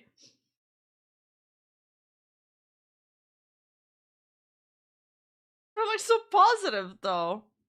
They're so positively dumb. People don't think, bro, that I would beat Speed in a race, bro. You know that? Cause I see somebody say react to Speed and Ashton Hall. I'm like, B. Luke can beat Speed. Bro, I can beat Speed, bro. And we're not even trolling. It's not even on no troll, no bait. It was so many people was like stop the cap. I'm like, bro, do you not know who I am? We're not trolling. B. Luke ran a 4-3. See what I'm talking about? They like cap. B. Luke ran a 4-3 in college. Bro, I ain't gonna say I would dust him, but I promise I will win though for sure. And I'm gonna win by like a step, bro. I ain't gonna cap. People don't think, bro, that I would. I don't know if they can cook. That's a good question. Was that another BBNO meme? I don't know. No, I think it started with him. He's so dumb. Bilu is allegedly pregnant with Mia Khalifa's baby. Okay, that one's definitely a meme. They added him to GTA 6. Okay, I think now they're just memeing.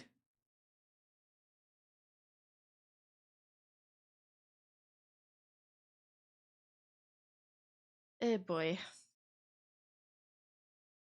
Oh, they're great.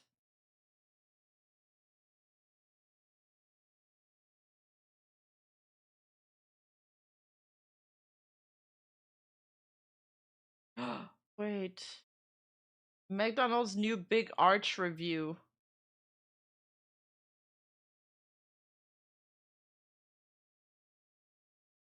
My other Flesh Oshi just released a new video.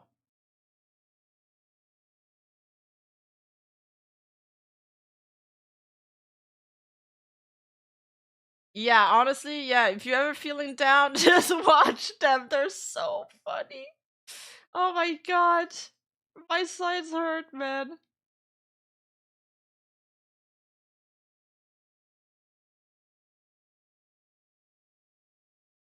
Oh man, that was funny.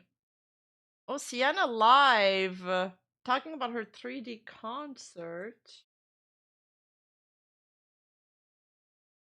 See on the Twitch side. See on the Twitch side. Good. I just heard myself and cringed.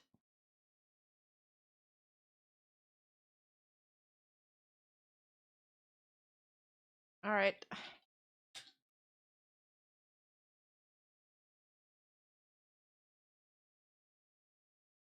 Gonna raid Skelly Glob. Yeah, flesh Oshis. They're my flesh Oshis. Another flesh tubers. Hey, thank you for the kick follow. All right. My throat hurts from laughing so hard. I can't speak anymore. Okay. Thanks for the kick follow, guys. I love that. I love seeing the kick platform growing. I get better rev here, so thank you guys for supporting me on all the platforms. Make sure to follow me on Twitter. And thank you. Make sure to drop follows on Twitch too. Love you guys so much. Thank you for the beautiful stream. And I'll probably, which day are we? Are we Thursday? Thank you. I'll probably stream again tomorrow. Maybe about the Emiru stuff and also the Kaho stuff, who's been getting a lot of backlash for becoming Twitch ambassador. Thank you, Tsumonite!